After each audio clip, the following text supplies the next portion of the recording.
We were into Brios, but now it's all about Airy. With Went Cook from lens. Brios to Black Magic to Aries with an Ingenue lens. I think that's the perfect. Oh, I was going to say Cook lens, but okay. Ingenue. It's all about the Ingenue. Yeah. Here we go. Guys close. That's if you can't get a Millennium DXL. Exactly. Boys and their toys. Hey, everybody. Welcome to Office Hours. If you are here on YouTube and you want to be part of the conversation, you need to travel to Zoom through the link down below. And then from Zoom, travel to Mokana. And that's where you can ask questions and chat with us. And if you want to be part of this panel, you just need to be here by 6:40 a.m. Pacific Standard Time. Have good mic, good internet, good audio, and we'd love to have you. This entire show runs on great panelists, hundreds of years of experience, and great attendees asking questions. That's pretty much the whole show. There's not really any other plan. Just have a bunch of great people get together, have a conversation. We all learn from your questions. So it's not really just your question. You're bringing up things that we can think about together. And there's a real power to all of us thinking about it at the same time, which if you're new to here, you'll see when we get going. So it's really, really important to ask your questions. Think about them between the shows. And think about what you're trying to figure out as we do it. Now you can also, there's a Discord. If you're here at that 6:40 when we do the mic check, we also put out the Discord link. It only lasts for half an hour, so if you see it in Mukana, you need to jump on it and get in there. There's almost 1,000 people in there continuing this conversation because every day just isn't enough. so anyway, at 7 o'clock we do the general conversation. So we anything you'd like to talk about with media.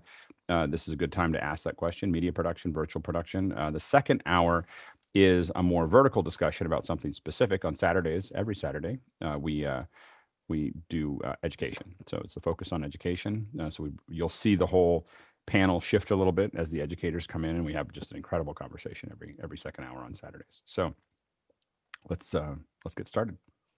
We start with Greg Gibson of Washington, D.C., who says a client asked me to provide a plan for event production for the next 12 months. Obviously, virtual is the immediate future, but they want a plan for how we transition out of pandemic mode. First, a move to a mix of virtual and in-person, and then to fully in-person. What would you tell them? Go ahead, Jeffrey. Well, my plan is a little bit different because my business partner is actually sitting in New Zealand and he wants to get out really bad. But so our plan is, and I'm thinking it's going to start around the August timeframe, is that I'll start packing up and doing a little bit of travel to the location where I'll be doing most of the camera work. And then we'll bring him in on a Zoom or whatever at the time we use system. And then they'll be semi-virtual, but that's where we're going with it right now.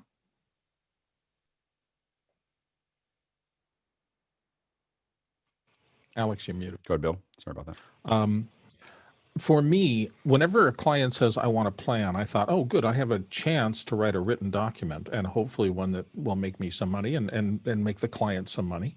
So I start out always with the framing of the problem. And I think what Alex has been talking about over the course of the last 3 or 4 months we've been here, which is that virtual has exposed a lot of the problems of in-person, some things that don't work well, all the travel, all the extra money that it takes to go someplace and to mount these productions. And so I would frame it in terms of here are the pluses and minuses of where we used to be. Here are the pluses and minuses of where we are now. And here's how I would recommend you, if you are going to be forced to move into the old ways, that you keep as much of the new ways that have been beneficial as is humanly possible. I would push them in that direction because I think there's more power in the way we're doing it now than there was in the way we used to do it. And they would give that up at some risk. Go ahead, Leo. So I would take that slightly further from where Bill is saying and say that the complexity, the one that we have got to deal with in the complexity is hybrid. Oh, So yeah. hybrid is far more complex than what we're currently doing and far more complex than what we did before. And far less because- effective. In a way, far less effective. Yeah. It's always far less effective. But the complexity around hybrid is the sound. Yeah. The sound, pictures you can live with, pictures hybrid work. It's pretty straightforward. You either see it or you don't see it. But sound, hybrid, bringing in a remote guest that talks to people in the room and the people in the room hearing back. You've only got to look at how bad it's worked for some of the big TV production companies doing, they're having problems with this all the time. And we have a big enough fight just getting people to wear headphones on a call like this, because people just don't want to do it. I'm not saying this panel doesn't, but this sort of call, that's going to be the big challenge. And if they're sensible, they're going to have to think about how they get there, and also realize that hybrid is not a next stage. It's the forever stage in my mind. Well, I think the virtual is the forever stage. I think hybrid is going to be something that we use occasionally. And as we realize how ineffective it is when we go back to it, I think that it's going to slowly wind out, to be honest with you. I think that you'll use it in some places where there's this kind of merge. I guess what I would say is that I think that there's a place for physical events, small, intimate events that get people together that are your core people. Like we worked on ad event, these advertiser support events, where I don't know what the cost per head was, but I bet you it's $2,000 or $3,000 per head that they're spending for these ad execs who buy all this stuff to come in and be part of that thing. It's just amazing. And there's a value to that. You're having non-public conversations. There's very little chance of records. You're making deals. You're working through those things. You're drinking wine together. You're doing, there is an advantage to that, that kind of networking that's there. And then I think that on the other side of it, and this is something that's not new for me, obviously you guys have heard me talk about it before. Where it turned for me was watching a conversation where I really started paying attention to it. It probably would have been 2013 or 2014. And you could probably find this on the line somewhere, but we did a conversation with Elon Musk and Richard Branson. And Elon Musk was coming in from his house, and Richard Branson was coming in from Necker Island. And the two of them were talking about entrepreneurship. And it started off kind of slow, and then they started picking up speed. And what I realized, and we've done work with both of them when they're on stage. And what we found was that the conversation was much more authentic, much more connected. And we got to see them, their whole head like this, talking the whole time. We weren't off in the distance in some, in the back of some room. We weren't looking over behind somebody's head. We were getting to see every emotion that they had. And we weren't like worried about we weren't hearing echo in the room. We weren't hearing, the reverberation. We weren't distracted by people looking down at their phones or their phones going off, or all those things were gone. When we were just able to listen to the conversation. And, we were surprised because there was almost no budget to the show. I mean, it was a very low budget thing. And there was, suddenly there were 5,000 concurrents watching the show, the show about these two folks talking about entrepreneurship. And what I realized was how the bang for the buck was so high, in that area, and the quality of the conversation was so good. Like, for instance, and I think that this panel that we're looking at right now is a great example of that. You could not do this panel in the real world. Like, you could not do it, period. You couldn't have 20 people, or 19 or 20 people on. I've done events with 19 or 20 people on the stage. Number one is we're all looking down like this, like we're like, and we're trying to talk back and forth to each other, and we're all yelling, and there's people talking over top of each other, and nobody has a good angle, and nobody sees anything else. And so this conversation that we're having here it's not that it is a good Band-Aid. It's unreproducible in the real world, and so the thing is that, and we are going to see, I strongly believe this year, you're going to see more and more events that are unreproducible in the real world, and I think that, and this gets into just events that are just the scale of them would be very hard to manage. You want, how many people they include, where they include them from, the quality of those conversations. And what's missing is remote kits, literally what we do here: good audio, good video, a good wired internet connection. Those are the things that are missing from, that's why we still think virtual events are rough, is because nobody's equipped for it, and so, that there was a person that my wife knew. She related from Sweden, and when she was in Boston going to school, and she was like talking about how cold it was. He goes, there is no bad weather. There's just bad clothing. You just, and in the same sense, our conversation lasts hours. It's relatively painless. It's enjoyable. It's fun to talk to it, but it's because we have good equipment, and so I think that the problem with hybrid, I'm just going to keep on outlining the problem with hybrid because people are going to try to go down this path. They're desperate to get back in. Especially event planners are driving this drum of when can we go back to what we knew how to do. The problem with hybrid is it is impossible to make the online audience feel like they're truly part of the event. Impossible. I have done hundreds, breaking probably almost over 1,000 hybrid events, at all budgets that you can imagine, I mean, not all budgets you can imagine, but up to over $1 million and as little as $5,000. It isn't, the online audience is always the kid table. It's always going to be the kid table because a human being looks at other human beings naturally. So if you're watching a live stream, you're watching people who aren't looking at you. And I can't underline how important it is to have eye-to-eye contact, and how important it is for people to feel like they're really seeing that person and hearing that person and so on and so forth. And so the hybrid events just, sure, you check off, we did a webcast or we did a hybrid event. And as a business person, you'll be able to check it off and we included it and everything else. And it's fine for the people in the room. It's not a good experience. And the way you look at that is the data you should look at is not how many people came to that event, average view time, and more importantly, active view time, which means that you have to start tracking people's eyes.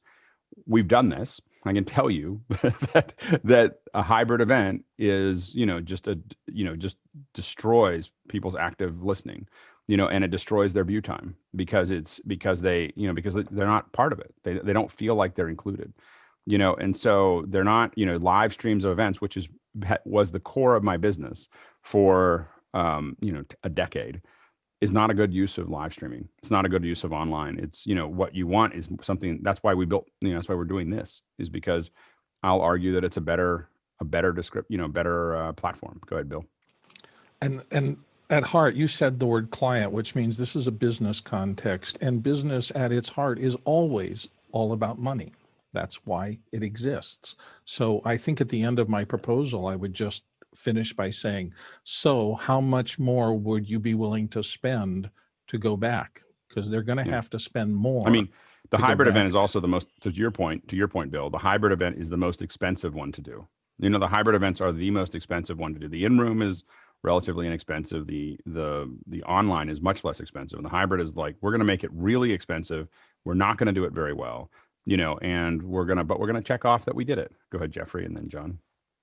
Would you, can we define event here? Because are we talking like a big event? Are we talking, because what I do is one-on-one stuff, and I think that would work a lot better in person than hybrid. It'd be in-person, hybrid, and then online. So what do we mean by event? I'm talking about, usually for me, an event is typically some kind of group of people. I don't know about one-on-one. But even then, if I was doing one-on-one, I'd still rather do it. The only reason I would break out of doing virtual is because the other side doesn't have enough technical capacity to execute at the level that we want them to execute at. That's the only reason that I would bring them into the room, is to support them technically. There's no other reason to have the person in the room. It's just because the conversation is actually, like, for instance, we're going to start doing Final Cut, the Final Cut user groups again sometime this year. We are going to do them online because everybody that was in Final Cut user group now has a switcher. Like, that was the thing that was missing. Go ahead, John. Well, our convention center is trying to figure out what is the mix of events in terms of filling hotel rooms, because that's the model. We've got a convention center, we have attached hotel rooms, and they're trying. But that's kind of the dog, the tail wagging the dog. I mean, it's how do we create an event to support? And it's just not that tail wagging the dog doesn't last for very long. I mean, that's the problem. It's that it doesn't. I get that they want to do that, but when I strongly believe that once people really get how powerful the online events are, they're not going to. What I would do with a convention center is make it a studio. You Well, know, that's the direction they're going. But the idea is thinking, even if you're doing a studio event, there may be people want to be where the studio is. They may not be there during the event. Yeah. They may be watching from the room. And that's what Monterey is opening, because if you were going to go somewhere, go to a touristy area. Well, and I do think that, to your point, the idea of, I know this sounds crazy. I mean, I didn't think about it until you said it. The idea of having a studio event that nobody's in the room except for the people in the studio, but there's still dinners and there's still hangouts and there's still get-togethers. That's super compelling, like super compelling, to have people come and be in Monterey and be able to go to the dinners that everyone wants to go to and do all those things. It's just, don't put them in the room. Like, don't don't put them in the room to be part of the conversation. Let them all be in the same conversation from wherever they are, in Monterey, in their hotel room. It could be in gatherings. Like when you go to TED, there's these breakout rooms that are not in the main gallery, and that you can just hang out and drink coffee or tea or whatever and watch it on like on a sports monitor. boxes they were talking about. Yeah, There are these sports box that people go to. Totally. That's very compelling. Leo, and then Sky, and then Peter, and then Bill. So we'll move on. We got a lot of questions now. Yeah, I'll just give a parallel to this really quickly. I'm looking for a new premises, flat to live in, and around here, all of the office spaces are being converted into flats. They're all coming on stream now that all the landlords have gone, do you know what? It's dead. It's dead. Office space is dead, and I think it's going to be the same with convention centers. And hopefully, what they do is, what I would be doing if I was building apartment complexes, is I would build a room that's designed for virtual meetings. So you float if you're going to rebuild something from scratch, the most expensive thing to do is float a room later. The cheapest way to do it is, I'm building this. I'm going to float a room. I'm going to drop fiber into it. I'm going to have hang points for large monitors, and a hang, some kind of just little pins that I can push stuff into in the ceiling. And like if someone had an apartment complex like that, and I didn't already have a house, that's exactly what I'd move into. It's a room dedicated to virtual conferencing. Go ahead, Sky. As John was talking, it was reminding me of the geography of why people gathered around on a river, because that was where the means of transportation for commerce. And as we were hearing about the Austin experience in Texas, people are now moving there because they went for a specific event, and now they're going because of, again, their commerce. So right. this hybridization of physical location, it's just fascinating to look around. Historically, why would people be in a location? Because of, they had to move market. It was, moving goods. But here in Monterey, Sky, we want them to come, spend money, and leave. That's the entire state of Washington. Yeah, go ahead, John, and then Bill. My last apartment actually had a conference room you could check out. The problem I see, though, with what you're talking about isn't that it can't be done. It's that they will try to do it cheaply. So they won't be running fiber. They'll be using Wi-Fi and things like that. No, exactly. I mean, I'm just saying that if someone actually built something that knew what they were doing, they'd build it into every person's house, that it would be hardwired and fibered. And, you could build whole cities like that, but that's a whole other conversation. Go ahead, Bill. The one thing that I'm looking downstream, and I've been trying to play around to think, what would production come back like? Because we had the shoots that I did got bigger and bigger in the corporate world until we would have 35, 40 people on a common set if we closed down a store and came in. The cost of that was pretty astronomical, generally because we may have the CEO and the president of North American stores for the company doing the thing, and their salaries alone were ridiculous amounts of money, overshadowing the entire rest of the crew and setup. But I think, to Jeffrey's point earlier, the one-man band who's able to go in and capture content on location is going to be, I think, increasingly important as we move forward. And then as we expand out from that, one of the criteria that you'll have for getting a lot of work is to be able to work more compact, fewer people who are more spread out among the jobs they do, because 3 or 4 people going to a location and capturing content is a lot more efficient than 10. Right. And that's the way we used to have it. Go ahead, Chris. Hey, you should all work on the low budget stuff I do. We always make everybody do everything. Well, the other thing, though, is that I do think that the interim, when we go back to the question, the interim is going to be not everybody coming to one place, but lots of nodes, to what Bill is kind of shading towards what Bill is talking about, is we're going to have a video production. We're going to bring some people in virtually. We might have 1 or 2 people in the room. And then we're going to push it out to a whole bunch of places that have 50 or 100 people. at a time in different cities where they don't have to travel. They travel regionally, but not internationally or nationally to these nodes. And so I think that, again, like conference centers and hotels, networking together is another really valuable thing where, hey, we're going to build the backbone that connects all of us together so that, 8 hotels, one in Monterey and one in LA and one in New York and one in Chicago and one in Austin and whatever, they all know how. Right now, like, you need someone like me to figure out how you will tie all those locations together. That should be something that's like a drop-down menu for event planners, is like, we want to connect to these 8 hotels. And I think that's going to be an interim. I think that interim might be a ways away. It could be like a year, before you start seeing like even 50 or 100 people getting together. I don't think that this is going to move as fast as people optimistically think it will. No, next question.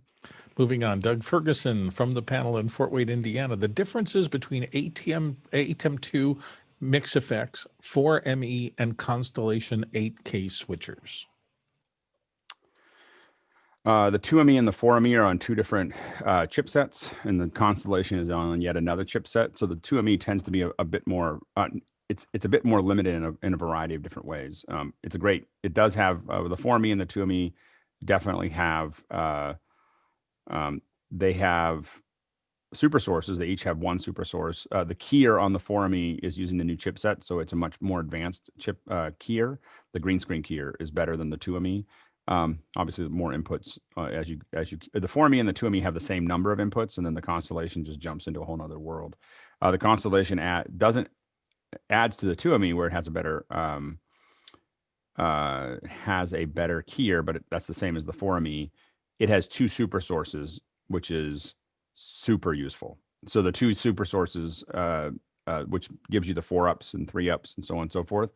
You can macro between 2 different ones. So you can use macros to have 20 super sources and tap into previews with everybody and set them all up and then cut back and forth between super sources, which is not seamless on the 4ME. At this point, if I was doing production, for a main production switcher, I wouldn't get anything less than the Constellation, unless you're just doing really small projects. But if you're doing real video projects, the Constellation adds so many things to it that I would be hesitant to get anything less than that. There's definitely, if you're getting started and you're doing some corporate stuff, I think the 2ME and the 4ME are great, and they're incredible for the price. And then obviously I have lots of little minis to go down to smaller. Again, and if you don't care about the keying, the 2ME is a good one. And if you only think you need one super source, but as soon as you start going, I want to do this as a service and I want to build it up, I would strongly recommend the Constellation. In the grand scheme of things, it's not $10,000 for a switcher is not very much money, to make that work. And what it gives you, especially for virtual events, is pretty astounding. We have a couple of them that we bought that are useful. Go ahead, Chris. I know I've asked this before, but it was months and months ago. So the term super source, that's a feature inside the ATEM switchers, correct? It's correct. Okay. And so what you're saying is to cut between one super source and another super source on a clean cut. You can't pull that off on a 4ME. No, you see a glitch in the macro. Like Okay. It's just it's like a frame. Gotcha. It's really, really minor, but it's like a frame of glitch in the switch that we see, not all the time, but a lot of times. And so we don't consider macroing between the two. The other thing is that it's hard to preview it. What you want is to bring up your other super source that you're going to cut to, see it in preview, possibly change inputs into the different windows, and then push it out. But you can't have one running and set the other one up without that. Go ahead, Chris. Is it dependent on the number of boxes that you have squeezed back? You have up to 4 boxes on either. It doesn't matter how many. It doesn't matter. The super source is a super source. It's just the engine that runs it. It's the engine in the pipe along the bus. Well, Up to 4. Up to 4. So you're saying you can't. It won't even cut between a 2-up super source and another 2-up super source. You'll still see a glitch. Because that's considerably less processor power if you think about it. We see it almost all the time. I'm not sure when we haven't seen it. And so it is, But and it's again, clean on a Constellation. well, the Constellation, because I got 2 super sources. So I'm just cutting between the two.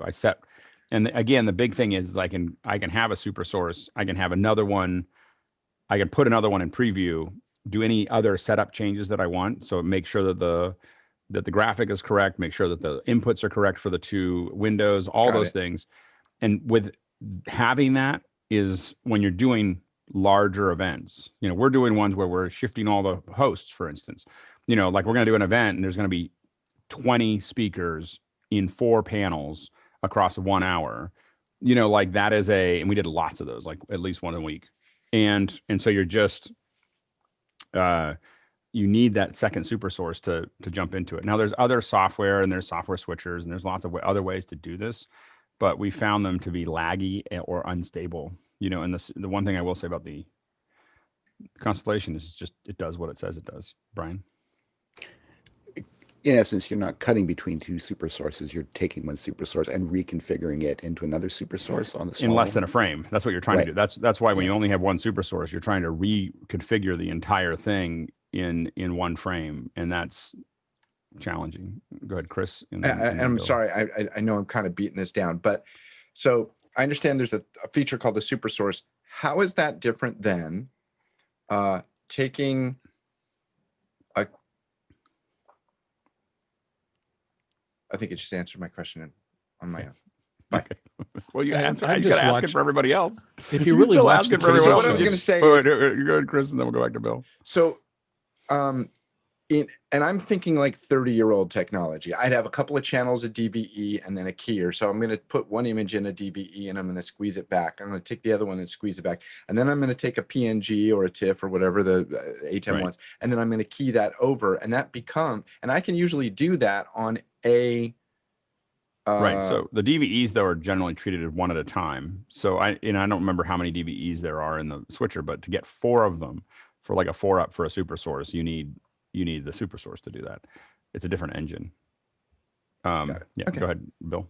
Well, for validation of what Alex is saying, just watch cable news for a while, and what you will see is that every time you have one of those compact shots, you almost always it's followed by a single. Yeah. The single is the release so that they can go to the next mix effects shot, and then they're back to another single, back to another mix effects shot. It's how it works. Yeah. So that is the way around it, is that you go to a single or you go to a graphic or whatever, then you reconfigure, you update your super source and come back. So you can't cut around it, but man, I got to tell you, when you got 2 of them, it's really hard to give up. Like that's all I'll say, is that giving up 2 super sources once you have them is hard, because you use them all the time. I will say that for most people though, if you're doing corporate or education, a 2ME would be out of the park. Like it would just do everything you needed to do. It'll be great. It's if you're doing it as a service, specifically, I'm talking to Doug. If I'm doing it as a service and putting it in a truck, I'd put a Constellation in. Next question.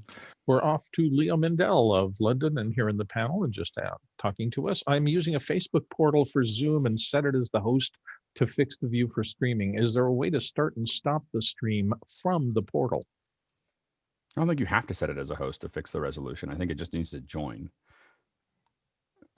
Is that right, Guy? Yeah, you just join as an attendee and you get the resolution bump.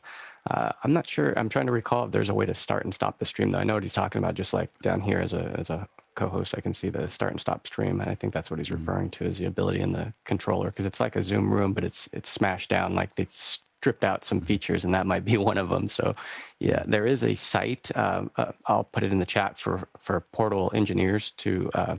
There's like an upvote queue as to what features you want. And so I'll put that link in the chat and you can make that request if it's really not there. I'll go check though after this. Mine's downstairs in the kitchen.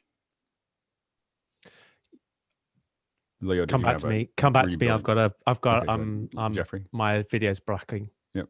The portal would to do that would require some sort of multitask. And as far as I know, the portal doesn't do anything that in depth when it comes to that. I have not seen. I've actually tried to look for that myself, and I haven't seen it. And I think that's the reason why. Yeah. But yeah, I think that it's a. But again, to fix the resolution, it doesn't need to be the host. It just needs to be a participant in the thing. get the resolution to bump up across the entire meeting. It just has to join. So I don't think you need more than that. Go ahead, Leo. You're going to have delays on me, so I'm just going to ask my question. I apologize. It's an internal network buffering issue. No worries. But the point isn't about setting the resolution. It does that, no problem. In fact, it does the resolution if even is sitting in the waiting room. Yep. You don't actually have to join. It's as soon as it hits a waiting room, it does the resolution. But the point is that normally we end up with one monitor that we would like to monitor the output stream on, and we always put that as the host. And we were just thinking about, it's great. This could just do two jobs because it could act as the host. Yeah. But then the problem we have is the minute it's the host, we can't stop and start the stream. Right. Yeah. I mean, what we monitor streams with is Mac. What I monitor streams with is Mac Minis. Like they get fed into the router, and then they get me put anywhere, to monitor the streams. But interesting problem. But I bet you the portal will have trouble with that. Next question. Spike Rogers in Berlin, Germany is in with, we produce a show daily for a client that's made them a market leader. Now a direct competitor to this client has approached us to do the same for them. We do not have an exclusivity clause, but I'm unsure how it sits with me ethically. What are your thoughts on these situations? So it depends on, so here's the thing, is it depends on whether you're in the design process of the shows or not, and whether you're, what you're in to make that work. You have to be super careful with it. The thing is it'll unwrap when you least expect it. We had an event with actually,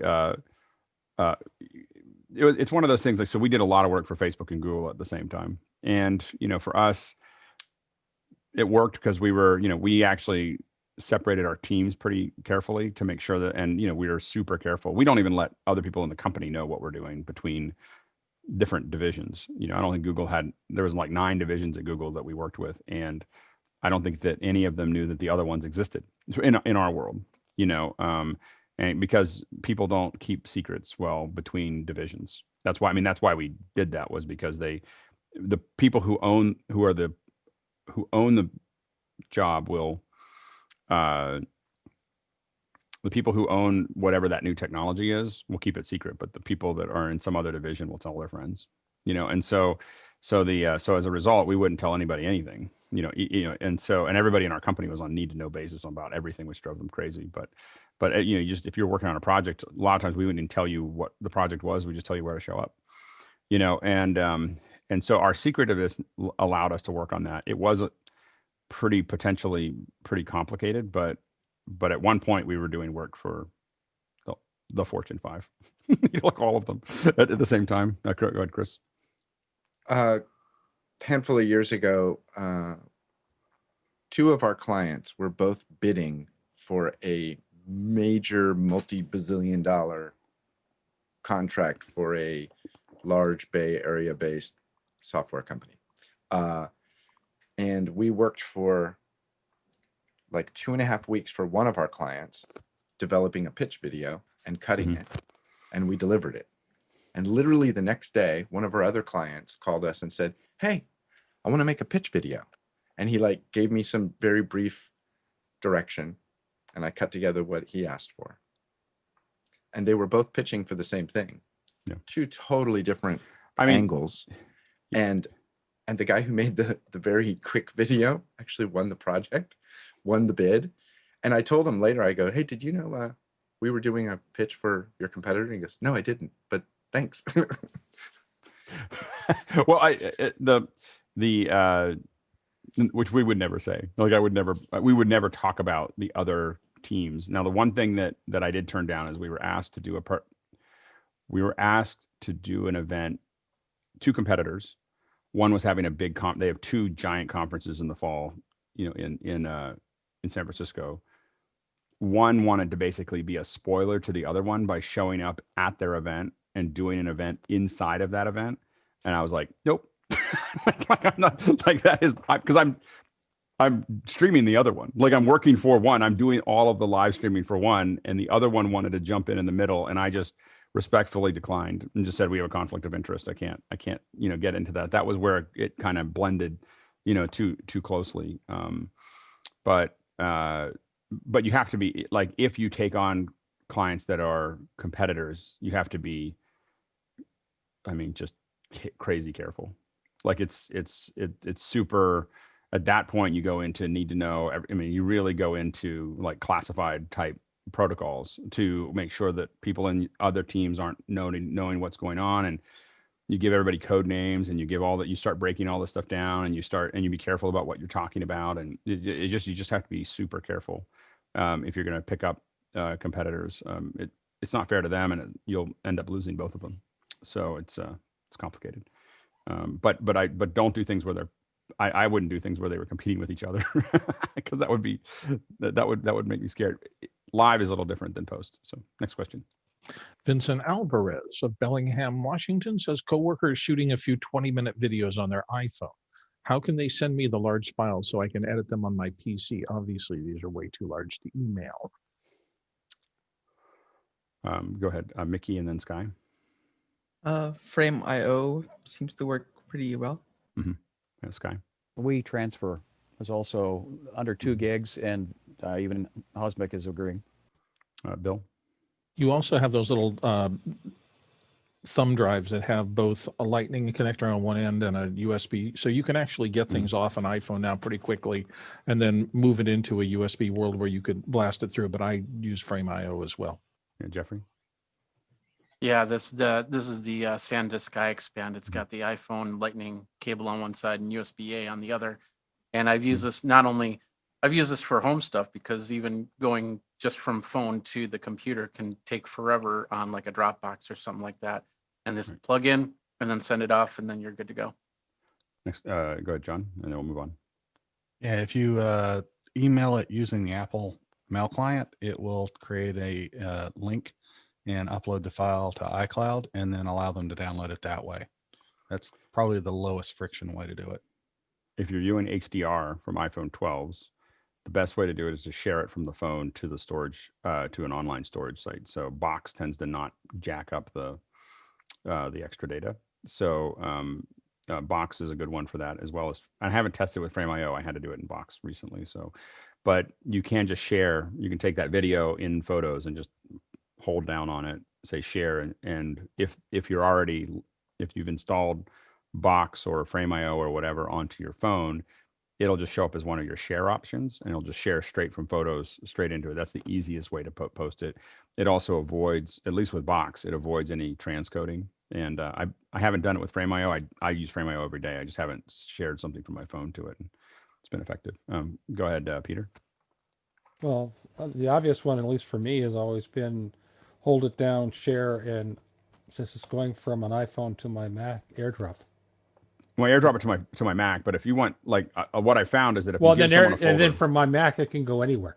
But like if I'm talking to someone about it if I'm saying I need you to go shoot something with a phone, Okay. What I'd rather do is have them just put Box or something else on their phone, and then from their phone they just share it straight out, and it'll just upload from their phone. They don't have to figure out how to transfer it, and so on and so forth. Next question. Beju Gadia, our co-panelist and friend from India, says, new encoders, oh my. What are the panel's initial thoughts on the newly announced Clearcaster Micro and the Clearcaster Enterprise? Also, any thoughts on the compulsory cloud orchestration subscription? And he has a link there to Whova for that.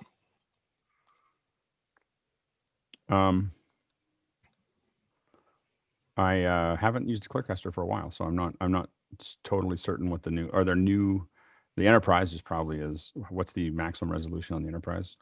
The Enterprise has got the 4K capability, and it's also got dual redundant power supplies. What's the price on it? Did they show the price? This one I believe is $5,995, and I believe the other one's like $25 or $2,400 for the baby micro. And that's HD. Is that this one's HD only, 1080p 60, I believe, is the max. And what's the price on that mic, on that little one? Actually, here we go. That's $750 for the. You can tell when Alex starts to get interested in something when he asks, "How much does that cost?" I would probably wait a little while before I bought an encoder. That's what I would say. TJ? If you notice on the micro, the output is only DVI, not HDMI or SDI or anything like that. Yeah, but I would probably not the best time to buy an encoder in January. So we'll talk more about it in February, but I would probably at least have all your options in front of you. So if you're in a rush, the Clearcasters are solid pieces of machinery, but it's a competitive market and a lot of things are moving. Next question. It's funny because I just sold mine a couple days ago. Your Clearcaster? Yeah. It got And what- rented out by Jeff Keithley, and it got to the point where it was just like, dude, you just should buy it. So he bought it. That's great. Well, I'd wait. Again, this is a pretty competitive market, and there's going to be a lot of options coming.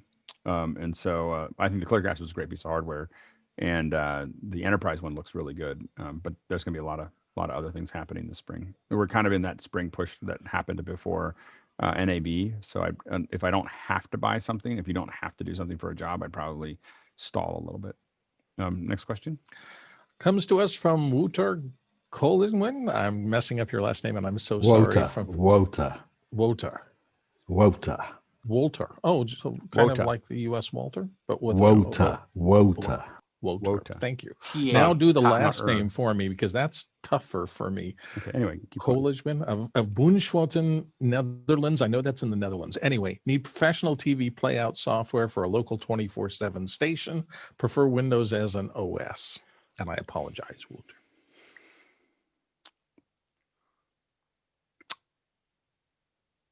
I'm trying to think of the best one. Mickey?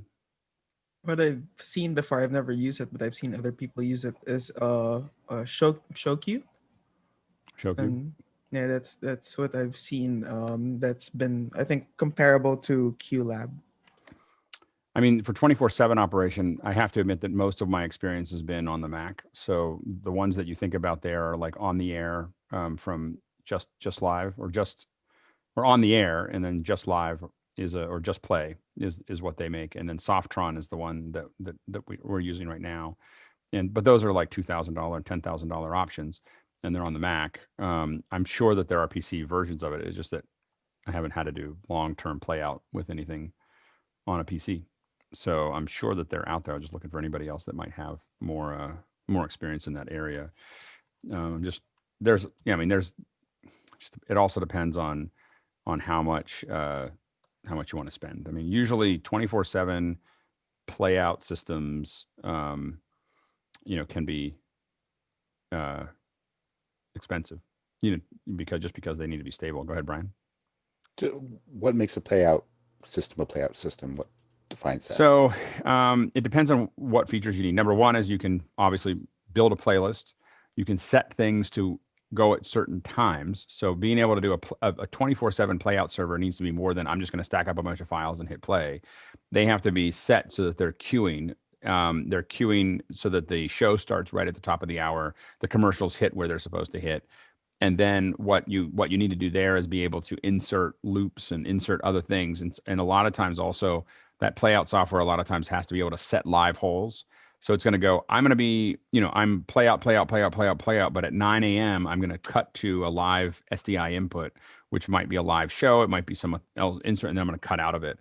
A lot of them will have graphics engines that can run underneath. So it can run lower thirds, tickers, bugs, all those things. And those things have to be controllable based on time. So, and then they have to be stable. And usually they're usually server end, that they get designed as a server end and a control end.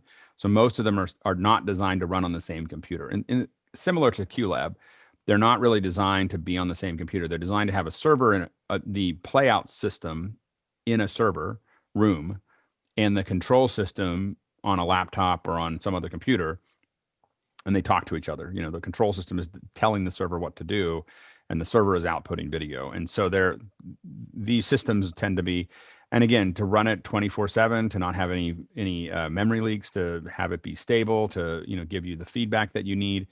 All of those things. Ad insertion, so dynamic ad insertion will be another one where I'm going to go to this, then I'm going to, at this point, it's automatically going to grab something from a URL, not necessarily, I don't know what the ad is, but there's 3 ads here or 4 ads. So as you start to add those features, you start adding up a real playout system, is a complex system. Go ahead, Jeffrey. Yeah, and then there's a couple companies out there that are really working to where you can partner with them to bring your station up. Pluto TV is one of them, and Stir STIRR is another where you can get into their infrastructure ecosystem to go from there. I don't know if that's going to be an option for them or not. Yep. Next question. Moving on to TJ Asher from Minneapolis, Minnesota, and on the panel. Now that I have an ATEM Mini Pro, I'm seeing some burn-in on the monitor with a multi-view after just a couple of days. Suggestions for preventing that burn-in with multi-view? Get a better monitor, or the one he's using, he says, is a fairly cheap monitor. I would say get a cheap monitor and leave it up all the time. like it's not, it's not. I wouldn't get an expensive monitor and use it as a multi-view. We burn the monitors in all the time at all different prices. So I would recommend a cheap monitor and just know that that's part of the multi-view experience. And leaving anything on all the time. I mean, obviously the other way to do it is to turn it off whenever you're not using it, that kind of thing. But usually for that kind of interface, LCDs tend not to burn in very much. Is it an LCD? It's an LCD? It is an LCD. It's a small field world monitor there. And yeah, after a couple of days, I'm like, wow, look at the burn in on that thing. I don't usually see it after a couple of days, but I definitely see it after a couple of weeks. It was a couple of days, and I have the brightness on the monitor turned down to the lowest too. It's kind of surprised me. Yeah, yeah, maybe there is a cheaper. I've not used those monitors specifically. I mean, definitely over weeks we see it burn in, and then we just go, well, that's that monitor is the multi-view monitor. So just don't worry about it then. Yeah, you just don't. It's just part of life. The next question. Moving on to Vincent Alvarez from Bellingham, Washington. Anyone catch Penn Teller's Fool Us last night? Audience is now virtual. They were on a screen that was 120 feet wide by maybe 15 feet tall. The individual people were in hexagon-shaped cells, interlocked much like a hive. They had 240 cells. Any idea how they may have done that? Unreal Engine is my guess. My guess is Unreal Engine, using something like Zoom OSC or something that, that type of thing. They're grabbing all of the frames here and they are mapping. This doesn't change much if it stays full, right? If it stays full, all these squares stay the same. You grab onto each one of them and put them on a polygon. And now you can give that polygon an alpha channel, and then you have control of them in 3D space. You can move people around and do everything else. And so if it doesn't rearrange, that's the big thing. Go ahead, Chris. The beauty of doing a hexagon is it cuts out the Zoom name in the lower. Well, you can turn the left Zoom corner. name off for the display. I mean, that's something that you have control of from something like Zoom OSC, I believe. But the main thing is it does cut out all the other things that roll up and over and everything else. To your point, yeah, the hexagon will eliminate most of those issues. So, no. Next question. John Pruitt here in the panel from Huntersville. I've been recording my audio track in Audacity, the free and high quality little utility application. Does that meet the group's standards, or is there a better choice that is reasonably priced? Audacity is great. I mean, it's great. I mean, you could decide that you wanted to use Reaper or something else that it has more features or whatever. But if Audacity is letting you cut what you're doing, the audio quality is not going to be it's not going to be significantly different. So it's a great little app. I have my wife cuts her shows on Audacity. Go ahead, Jeffrey. The only problem I have with Audacity, unless this has changed in the last couple of years, is it's all burn-in. So once you do something like you compress something or something like that, you live with what you end up with. That's why I switched. Of course, I used Music Maker Acid for a long time because they were based right here in Madison. And now a German company called Magix owns it. Used to be owned by Sony. But Reaper is another way. If you want to do any type of post effecting, that might be a reason to switch. Go ahead, Mickey. Yeah, exactly what Jeffrey said. Like in terms of recording, your interface is doing the digitizing. It's ones and zeros from then on. So whatever Audacity is doing to capture those ones and zeros, it should not make a difference. But as Jeffrey said, like the post-processing tools, I'm not very familiar with, so it might be easier or harder on Audacity. I use Logic for everything because it's mostly because I want to do the reps. I just want to be in Logic all the time, and I'm not making music all the time. So I just use Logic so that I'm more comfortable with the interface. When I want to do music, I'm just in between those things. It's not like, oh, I got to figure out where that button is and everything else. Go ahead, John. Yeah, I'm using it to capture the audio instead of going to my video player. Mhm. So I just save the file out as an AIFF and then import it into Final Cut and Yep. use it as this audio track. So I'm not doing any editing. Right. Yeah. I think it's fine. Next question. Eddie Scott of Mission Viejo, California is in with, is there any known reason why some USB-C cables carry power and some don't? Seems like someone made a conscious decision to make it that way. I haven't seen cables that don't carry the power. I've seen them not carry data, or not very much data. Go ahead, John. There's a well-known problem with USB-C cables, and so much so that there was a Googler that would literally buy all the cables he could find on Amazon and test them. So be very careful with using cables. He stopped a while back because there was just so many of them, but I would be very careful about what cables you use. The other thing is that if you have a drive that data is the problem we have. It's not so much power, is getting slow cables. And so we have drives that we know how fast they are. And the first thing we do is if we buy a new USB cable, USB-C to USB-C, we plug it into the drive and we run Blackmagic speed test. And if we get really low speeds, we know that we send the cables back to Bill. And just remember that USB-C, that connector is used on that and Thunderbolt cables, and it's just a connector. So nightmare. Yeah, there's a whole bunch of possibilities of plugging the same cable into something you think is one thing and it might be actually another thing. I'm sure that somebody thought that all of this was a good idea, but they made just an enormous mess of the whole thing. Next question. Leo Mendel of London is in with another question on the portal. What can you use the USB-C for? And is there a way to disable the speaker when the portal is in a Zoom call?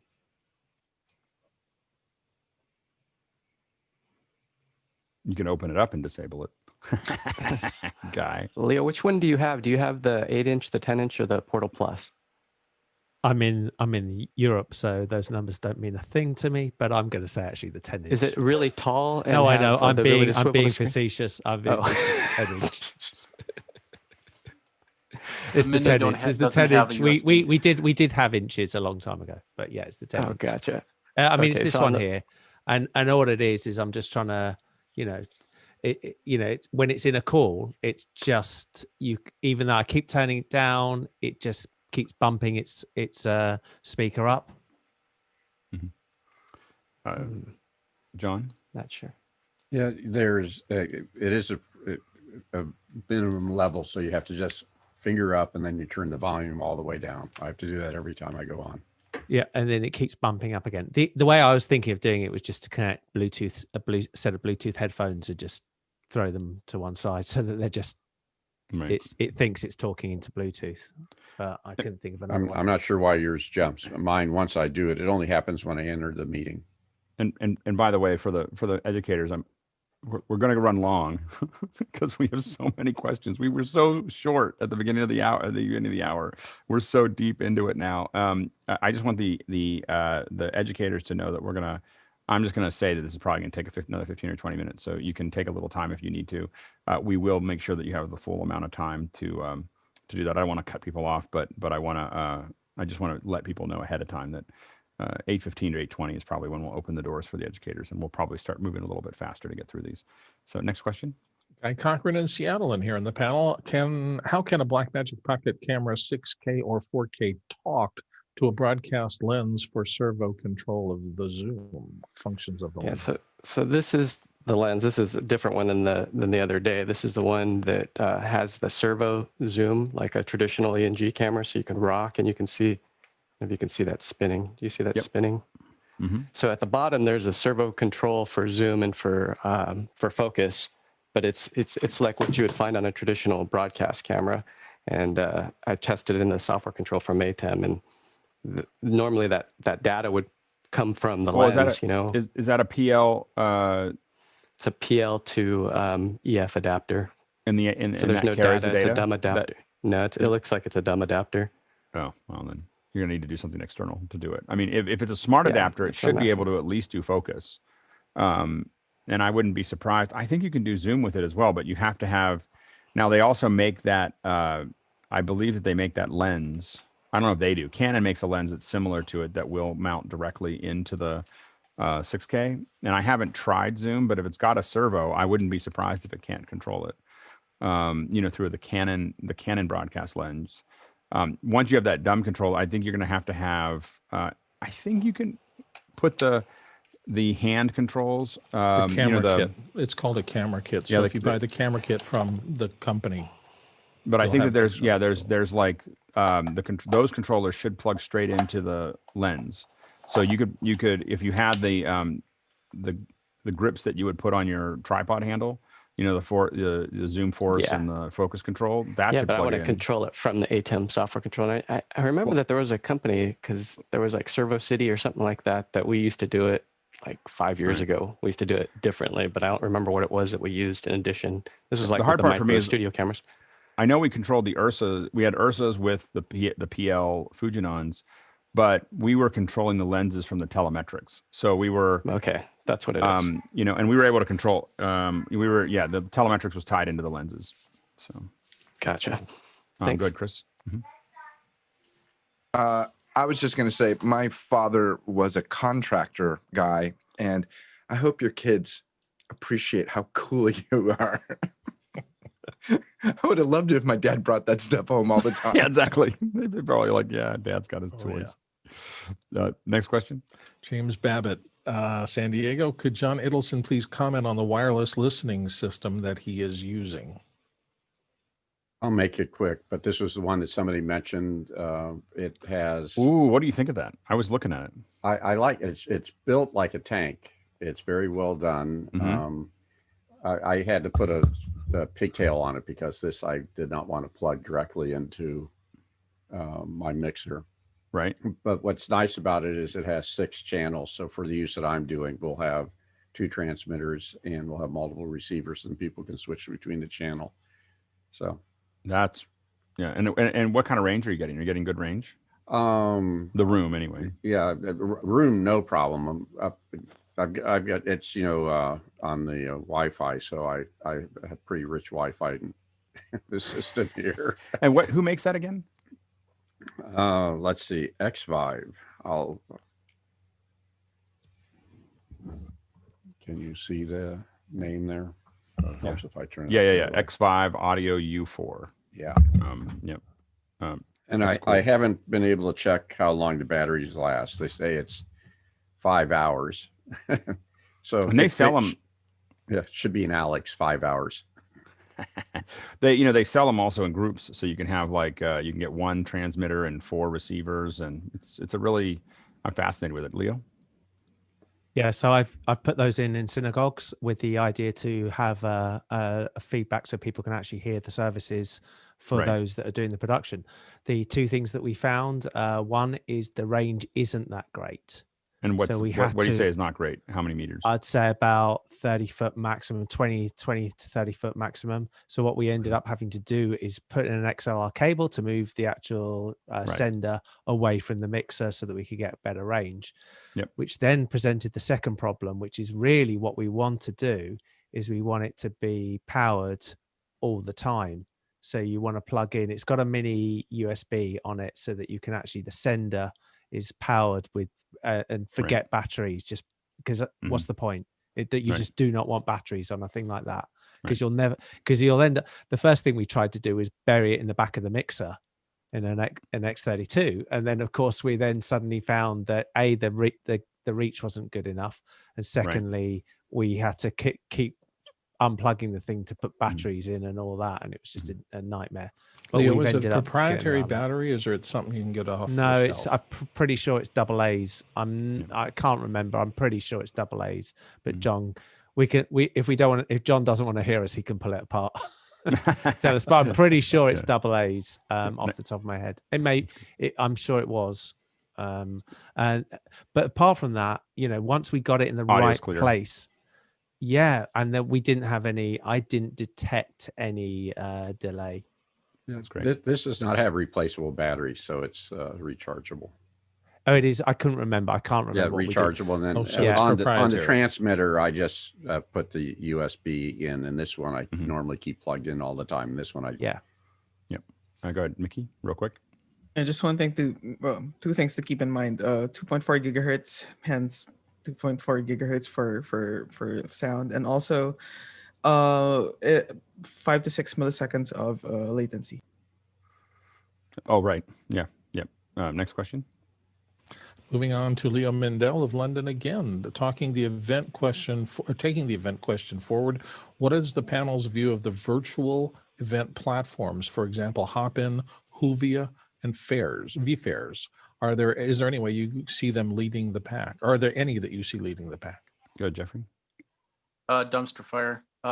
They should try and stop making them look like it's an actual fair, and with people walking around virtual, it's just a mess.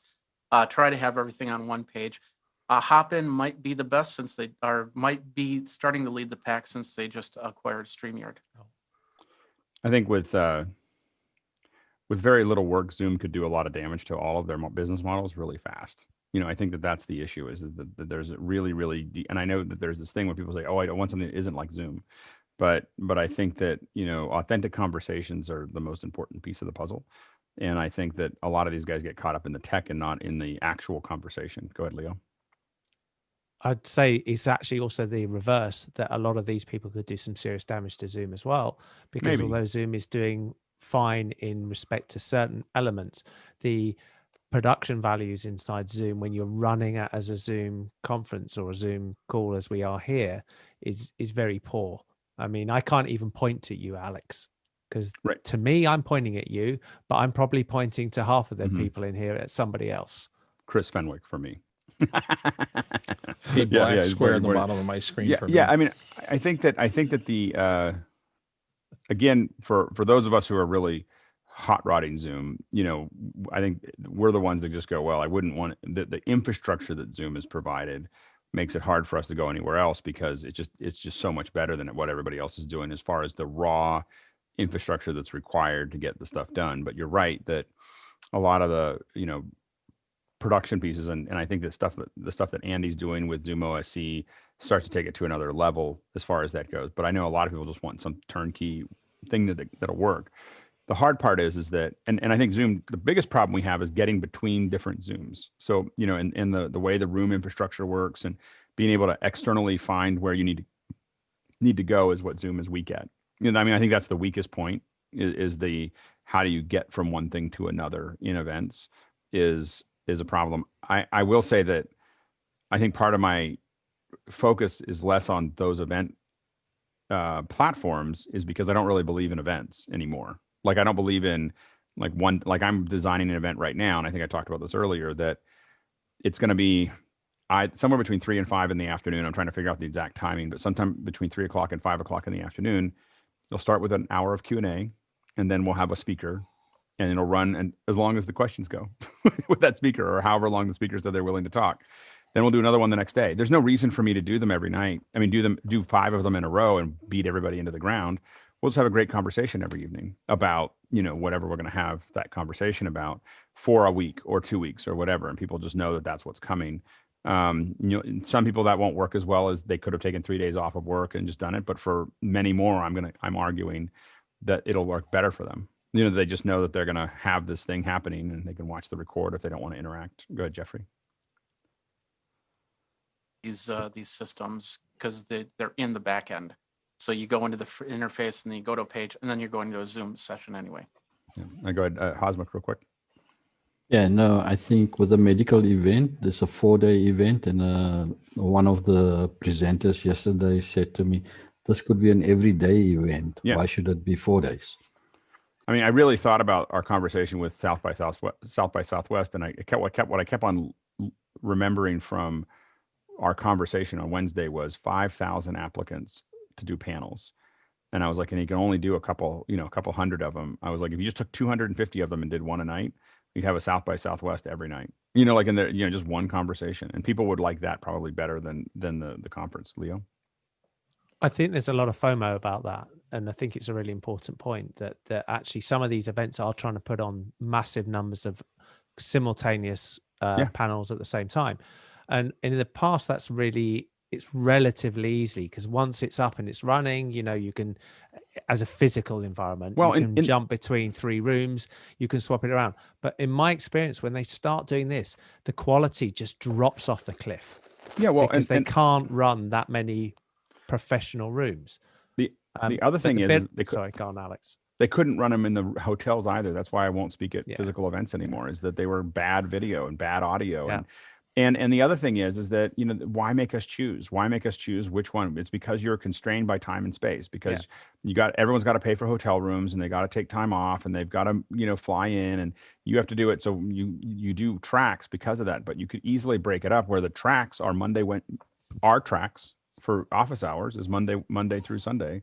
There's a different track. There's a different second hour for each one of them, although we're running late for the second hour. So let's. I think I just go really quickly back. My question, more maybe it's for another time, is the bit that I think is missing out of Zoom is to do with all the control and management of the people that come to it, the subscriptions, the payments, the whole of that environment, and then giving them a social session. I think that's where those platforms are coming. So funny enough, once you're into the main room, right, the other platforms let themselves down in comparison to Zoom, but the point is that Zoom lets itself down in the bits that sit around it, and that's why I was asking the question. No, I agree with you. I view it as a market opportunity. Stand by. So yeah, exactly. All right, next question. Sky Gleason is up next with, whoops, I did something wrong here. I punched a thing. Whoops. Yeah, don't do that. You got to ask the question once you ask it. Yeah, so anyway, that's true. Anyway, when Sky is in with, when more than 50 plus people are cooking together with a chef, what would the best practices look like? All mute, guests to raise physical hand to ask questions. What else should I be thinking about? Go ahead, TJ. Yes, you need somebody writing that mute for all the other people other than Madeline, because that is the best way to destroy anyone else's experience. If somebody gets their pots and pans clanging in the kitchen and they can't hear Madeline, that's going to ruin it for them. John? Give them cooking mitts of different colors and different size. So they're all muted, red mitt, green mitt, question mark, whatever. Mm-hmm. So you have a way of getting that interaction, but not having people turn on their mics. Yep. Go ahead, Bill. Yeah, I like all that, but I do think the show has to have that moderator who's controlling it, and then Madeline has to go. In just a second, we're going to Bob for asking a question. She'll do another couple of seconds of something, and then that cues Bob, who's one of the attendees, that he's going to be going live here in a moment, and then they have to be ready. They have to be unmuted just before you go to Bob. Mm-hmm. All right, go ahead, TJ, real quick, and then we're going to move on. And Sky, it can't be you doing this. It needs to be somebody else, because you're running the show. Yep. Let's go back to Bob's question. Can you dig that one out? Yes, I can. We're going back to Bob Smith at Woodside. Let me push it back to host and then do that. And then he's probably here at the bottom. No, he's not. He's up at the top. Okay, got it. Thank you. Sorry about that. Bob Smith of Woodside. I'm finding Apple Remote Desktop a bit unreliable in managing a flock of live production machines. Is there a better alternative or best practices for optimizing for ARD? Man, we control a lot of Macs through ARD. So I don't know how many computers you're dealing with, but I mean, we've done up to 30 without an enormous amount of trouble. So I don't know what we do to optimize it other than all on the same network. The network's pretty fast. Over the internet, maybe. I might be stumped on that one. Go ahead, Mickey, real quick. Yeah, I use ARD to control the studio machines from home. And I haven't had issues. I just do port forwarding on my routers. And we have a whole VPN system. Obviously, we've talked about in the past Meraki, and that hasn't been. But we put a lot of computers in there, and we don't have much trouble. So I'd probably need more information on a question. Next question. Cherry Chahida of Dallas says, what success have people had transitioning a virtual event that previously included companies purchasing tables for dinner and drinks with their teams before everyone gets brought back together for a keynote presentation? The stuff that we've done that I think is the most successful has been sending things out to everybody, gift packages, care packages that go out to literally all the attendees. You were going to pay for that money for their dinners. and we send it, we've had clients send that out to everyone and then have them open it. And it's usually something relatively easy to prepare. They can all eat it together. We have wine tastings, and I actually just signed up for someone's wine tasting to try this, to see how they do it. But giving people something physical they can all have together apart is kind of useful. Go ahead, TJ, real quick, and then we'll move on. Chuck was having those mystery things where you have an hour to solve the puzzle, get out of the room kind of thing, and sort of a team building exercise and kind of get to know each other. And that seemed a really neat thing. Yeah, and I see what he's saying is like virtual events where the company's purchasing the tables for dinner and they could all sit around it. And I think that would be, again, possibly breakout rooms, possibly giving them their own Zoom connection where they're both unified and separated. I think that those would be the kind of things to kind of figure out. It's an interesting thing that I think I have to think about some more. Next question. Roger Miles of Lake Zurich, Illinois says, I've found podcast/RSS readers on iOS that will download the audio and video files of a podcast, but not the notes or text associated with it. Does anybody know of an app that will download the text to an editable file? No, I think it's designed to be all kept in there. Like, I think that's by design, is that all the text stays in the system. It'll be hard. Next question. Christian Ortiz of South Florida. Has anyone had any experience with the PTZ Optics Webcam 80? Evidently not. Sorry, we got stumped twice. Next question. Moving on to Greg Gibson of Washington, D.C., who asks, speaking of average view time, what percentage of average view time do you feel makes a program successful? So I have to admit that I do look at it in minutes and not in percentages. Because it's just like, how long did they actually stay? And I know that that's maybe not accurate because you have really long shows and then it stretches it out. I like to see at least a quarter of the show being watched on average. That means that a handful of people just came in and left, but a lot of people watched all the way through. So a quarter is what I'm looking for. But really, in the numbers, I consider 6.5 minutes minimally viable for YouTube. 15 minutes is really good, and over 30 minutes is exceptional on YouTube. On Facebook, I would make that 30 seconds, 2 minutes, and 10 minutes. Like that's like 10 minutes on Facebook is an eternity as far as an average view time, like just eternity. Leo? Can I come back to that PTZ Optics question quickly? Yeah, because I now know which camera it is, but after you finish this one. That's it. That's all I'm going to say. Okay, so that one is actually, so now I've looked it up. It was the Webcam 80 that threw me. It's the PTZ Optics webcam. It's they only have one model that I found. And Sky is holding it up. It's just, I think it threw us all when we heard the name. Right.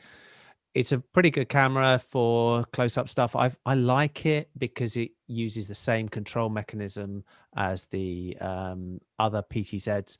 I feel the other ones from PTZ Optics, which means that I can get a similar color balance. And I typically use it close up on USB for something on a desk looking down. There's a bit of a trick with it. It's got some really bulky stand on it. But if you actually unscrew all of that, the stand itself, if underneath Sky's got it, you can see the mount. All of that comes off. That's it. Thank you. There's just you can unscrew it, and it's got the standard connector. You get rid of the whole lot. What a display! Yeah, I know. Sky has a missing skill there. We didn't know about it. Maybe if he can cook as well. Yeah, exactly. All right, we'll move on to the next question because we're behind. Next question. Steve Fisher at Pittsburgh, North Carolina says, can you reference which of your many fantastic Zoom sessions covers the high level of how you integrate Zoom rooms for your specific production technique used in these sessions? I did highlight it on Monday. That was the last one I think I talked about. I think we talked about the Inscopic event a little bit. I didn't do diagrams and everything else, but I'm working on that. But we did talk about that a little bit in that sense there. Next question. Moving to A. Mitchells of Washington. Lightning, with all the talk of universals the other day and mentions of using really large numbers, it might be asked if people are really filling up all these universes and moving to the next one to get many, or are they just using it as more a part of their workflow? So to separate profiles from washes. If there are no lighting people in today, this question could be passed to another time. Yeah, we can do another time. I think it's a bit of both, most likely. They probably build zones that they put things in. Next question. Moving on to Leo Mendel's question from here in the panel. Clubhouse, I've been on for the last week or so. It reminds me of CB radio in the 70s. Anyone feel it will hit mainstream, and can you stream to it? I don't know if you can stream to it. I mean, you could. It's just an audio input, right? So you could figure out a way to stream into it if you wanted to. So I think that's possible. I did sign up for it. I sign up for everything so that I get my name, because there's a Scotsman and an Australian that take my name otherwise, and so and so I jump onto all of them. But and I'll probably do some stuff as experimentation, but I haven't. So far, I keep on diving into other people's clubhouses, and I'm like, wow, this is really boring. Get to the point. So that's been my, maybe I think of the same thing here, but I feel like we move through a lot of different subject matters here, even if we talk through it. And so there's a lot of people who just aren't much presenters, talking, and it's just very slow. And maybe that slow content is a thing, and maybe that's what the power of it is. And so I'm not sure yet. When I first opened TikTok, I was confused too. Now I understand why it's important. Yep. Next question. Steve Bauer in Seattle asked me to show me his the headset thing, but I just happened to have bought a second one. Whoops, that's a little light. It's brought to you by Rode. headset. Yeah.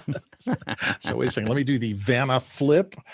Yeah, exactly. The Lav headset. Which physical size did you get? That's the question I've got. I got a large because I have a big noggin, but they have large, medium, and then I think child or youth or something like that. Those are the three sizes. Is there an inches thing or a centimeter? Probably, but I think it's on the website. I just go to Rode thank you. or Amazon or whatever and look it up. Yep. Next question. Sky says Dropbox, Frame.io, why one over the other, and what other options for civilian UI cloud storage service? Guy Cochran, regarding AWS, when are we going to be totally cloud-based for human to computer interaction? Ooh, sci-fi. I can't get too philosophical in the time frame that we have, but I really think of Frame.io as something that I use as a work. This is like a work drive that we're all pulling off of and pushing off to. It's super fast and easy to manage and much more responsive than Dropbox. And then I think of something like Dropbox as just raw storage of things or transfer. And I actually am starting to like Box better than Dropbox. Mickey and then Bill, real quick. Yeah, I find Dropbox or say Google Drive good for like small personal document files, wherein you just need to sync between machines. Right. But if you're gonna do collaboration or work with media, Frame.io is what works better. Yep, Bill. The big difference for me is that Frame is a completely walled garden with security walls around it. If you don't give somebody access to it, nobody's going to be able to touch your content.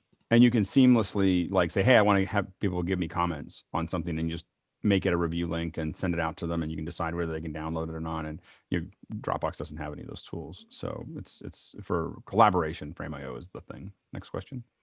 That's the answer. Thank you. Roscoe Jones, can Victor give us a quick review of what he just figured out? HuddleCam HD via QLab and Keyboard Maestro. Victor is he here? He's not here right now. So ask that question when Victor's here. Next question. Hey, Mitchells of Washington, with almost 30 and by the way, you might have asked the question when Victor was here, and now he's no longer here. So we'll questions but let's bring it up. Yeah, next question. Hey, Mitchells in Washington, with almost 30 questions to start the day, 23 asked in 30 minutes, and the first two questions using more than half an hour, are we reaching the point again where Saturday should return to a 2-hour Q&A format, together or split, so that such a great mix of topics can get the coverage they need? He notes also the EDU hour is averaging close to 90 minutes every week. Perhaps we should return to a 4-hour Saturday schedule so people can plan ahead.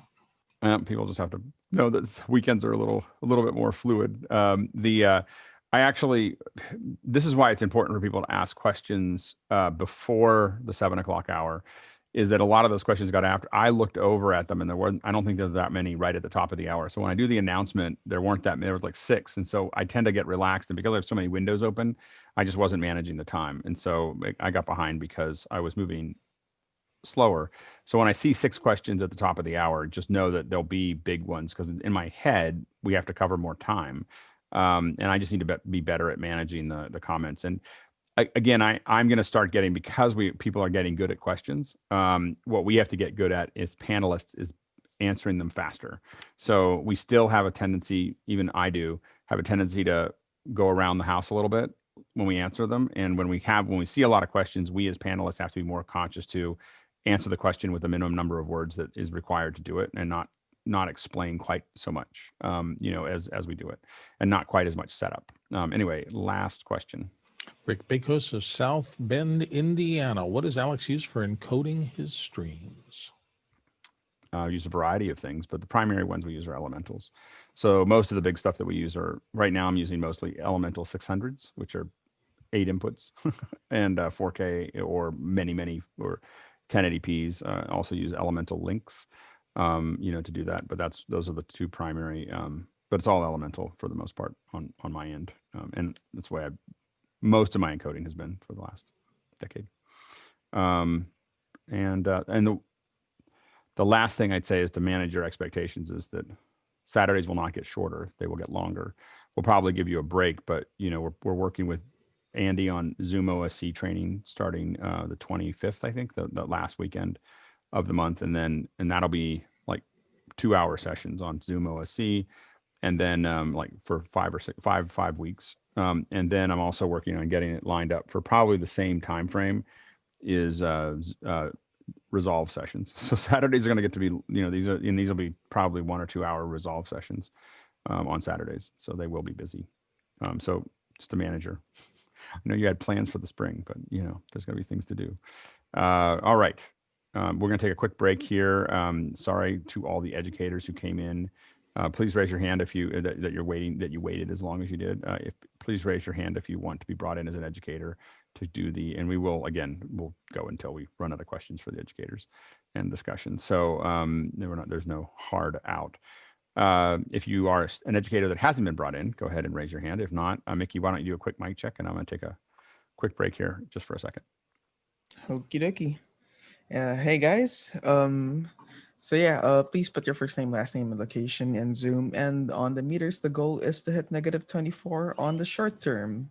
That is the number on the upper left-hand side of the meters. Let's start off with the Chris Clark and then move on to Roscoe afterwards. Good morning from Tempe, Arizona. Things are beautiful here. A lot of stress in the environment with regard to resuming school or more virtual again, or hopes dashed and distractions out in the world. Looks like my levels look decent. And do they look and sound good to you, Mickey? Okay, could you give us maybe 2 or 3 dB down, Chris? Yes. Still from Tempe, Arizona, with cranked down a little bit on the dBs, and maybe split the difference on that change and you should be right there. Thank you very much, Roscoe, and then Steve Cotton afterwards. Good morning, using the Polson into the TechRise into Audio Hijack, and I'm a little hot, so I'm going to pull it down a little bit here. Let's see, right about there looks pretty good. And then I'm going into the old MacBook 2015. How's that? Bless you. Who was that? Yes. Turn your mic off, please. Roscoe, if you could give us maybe do you need me to keep going? I'm sorry, I didn't realize another mic was open, so I'll keep talking here a little bit. 1 or 2 dB hot. back. Yeah. No, I think just give us a tiny nudge back up, actually. Oh, okay, will do. Very good, sir. Thank you. Right, thank you very much, Steve, and then Emily afterwards. Hello, test 1, 2, 3, 4. This is Steve talking about this level, and I'm going through the Sony microphone through my ATEM Mini Pro, and it looks like it's about -24. Thank you. Yes, sir. Thank you very much, Emily, and then Aaron afterwards. Good morning from Red Hook, New York. Emily Russo here on my AKG 414 to my Scarlett Solo. Looking at the numbers, I think I'm okay. Yeah, awesome. Yep. Thank you very much, Aaron, and then Trevor afterwards. Good morning from Boston, where it's a slightly chilly 32 degrees, but still not going to wear the coat. I still refuse to, but hopefully maybe we get a little bit of snow to make it look really pretty, but first full week back. Excellent. That's a good check. Trevor, and then Tony afterwards.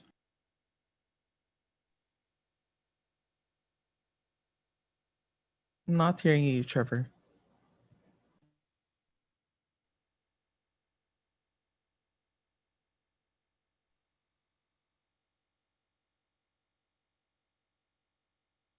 We'll go around back to you.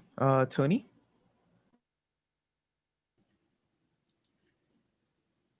Hello, office hours. Good afternoon, good morning, hello, good afternoon. So yeah, I'm Tony, using, on your ATEM, if you could give us 2 clicks down on the levels there, and give us a recheck. okay, I'm using the Video 360 4K camera, using the power mic into the ATEM Mini Pro, into the M1 Mac Mini. Maybe just one more click down. It should be right there.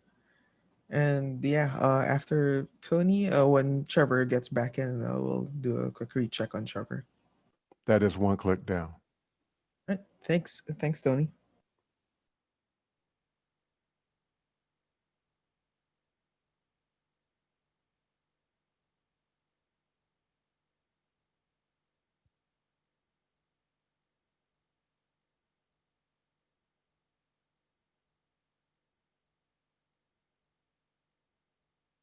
Silence. Trevor. Now, had to fiddle with something to try and get it to come back again. Yeah, hearing you now. All right, still a little quiet, trying to bring it up. Hopefully here in the near future, one of these days, my system will actually stay the same setting every time I turn it on and off. Looks like hopefully we're gonna, it seems like it kind of shoots over sometimes on me. How are we doing right about there? That seems to be stable enough. I think you're in the ballpark there. Yeah. Thanks, Trevor. Yes, Emily, and then John Ittelson afterwards. Oh, John was before me, but I was actually going to tell John, thank you for the ports link. My teachers were really excited about seeing what was in that link for the state parks in California. Well, I hope they'll use it. We like to encourage teachers across the country to use it, so it helps our interpreters get a different viewpoint from a different part of the world. And I'm checking to see if my audio is okay. It looks like I'm a little low. Yeah, tiny bump up, just a dB backup. I can do that. Thank you. And can you hear me? Yes, sir. Okay, that is interesting. My apologize. That mess earlier was me, and that's because my mic mute switch is on, but it is not muting. That's interesting. It's making no difference. I'm popping the, there we go. Now it worked. So I have a failing component. My apologies to the group. No worries.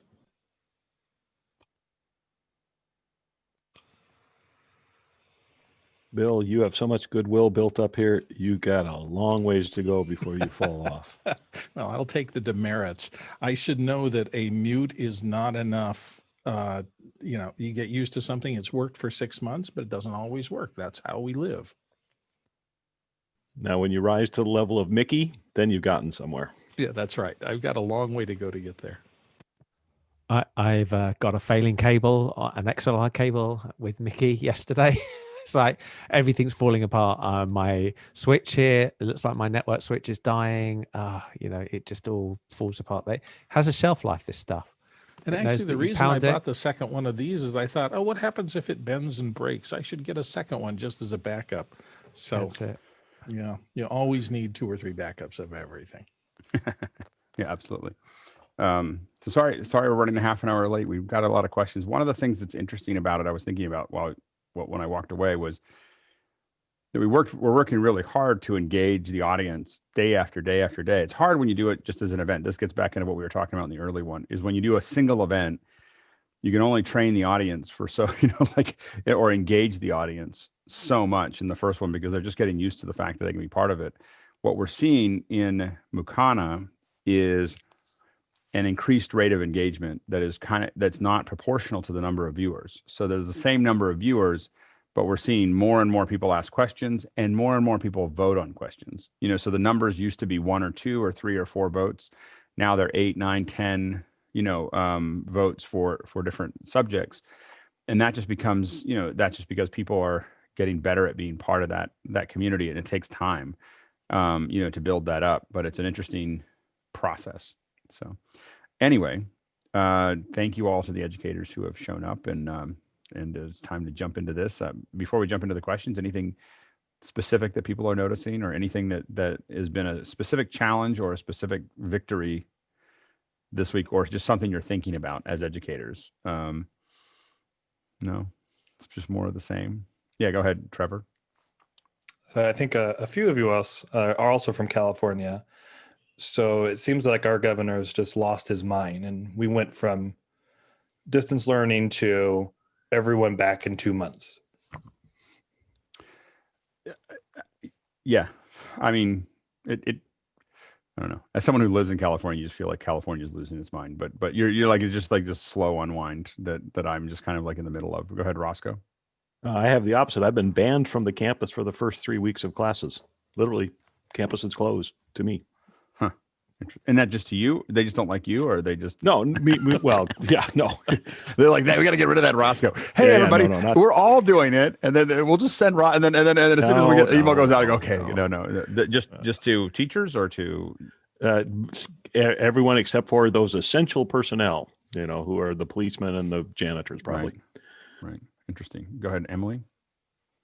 I was going to say, in New York, it's been really weird. It's just there's arbitrary numbers being thrown around and no one's following anything. But we got an email this week that we're all expected to go back in after Martin Luther King Day. The kids are going to continue in a hybrid situation. Even if we go remote in the future, the teachers have to go into the buildings. And then they sent out a survey monkey to sign up for the vaccine. So we're scheduled to get the vaccine mid-February if everything else goes okay from now until mid-February. So it's just kind of like, what I don't understand is this week we also had the more virulent strain found in New York in multiple cases, and the numbers are up over 9%. And it's just like, so yeah, let's go back to school. Like it just doesn't make any sense to me. To Trevor's point, it just seems like this. We've just decided this is the way we should go, and we're all going to go that direction. And it feels more like they're in the same way that people are just ignoring it's like we're no longer going to look at any data. We're just going to we're just going to go do it. And this gets back into something I was talking about, who works in this industry, in the virus industry, or treatment. And they just said at some point people will just stop paying attention to the disease and just go back to what they were doing, and they're just gonna decide that it's gonna happen the way it's gonna happen. And that was something I was told a year ago.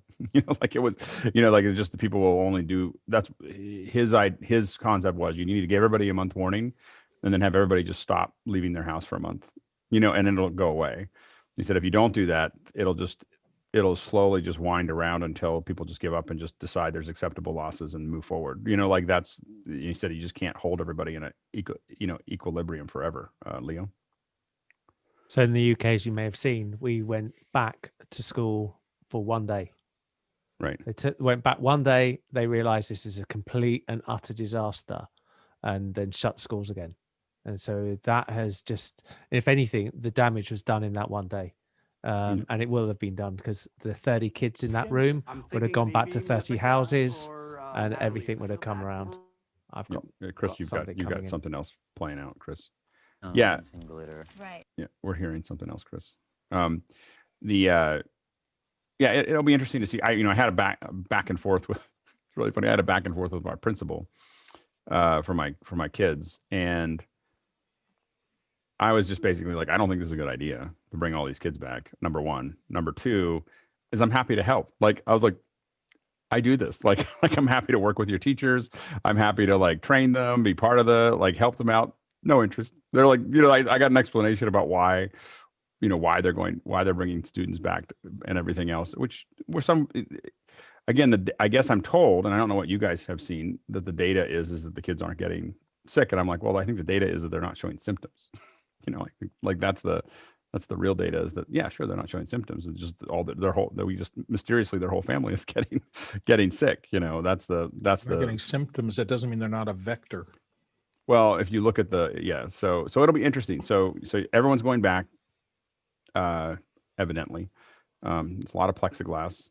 I wish I was in the plexiglass industry. I guess my daughter was talking about, she went back. My son is not. So I have kind of a split house. Anyway, so, and it's 2 hours. She's back for, are you having the kids like come and go like in little 2-hour increments, or is it? No? Yeah, go ahead, Emily. Is it different? Every school is different? Yeah, I think it's different in a lot of places, but like our county does the hybrid. So like a certain set of kids come in Monday, Tuesday, then Wednesday, Thursday is a different set of kids, everybody remote on Friday. Anyway, so that's where we're at right now.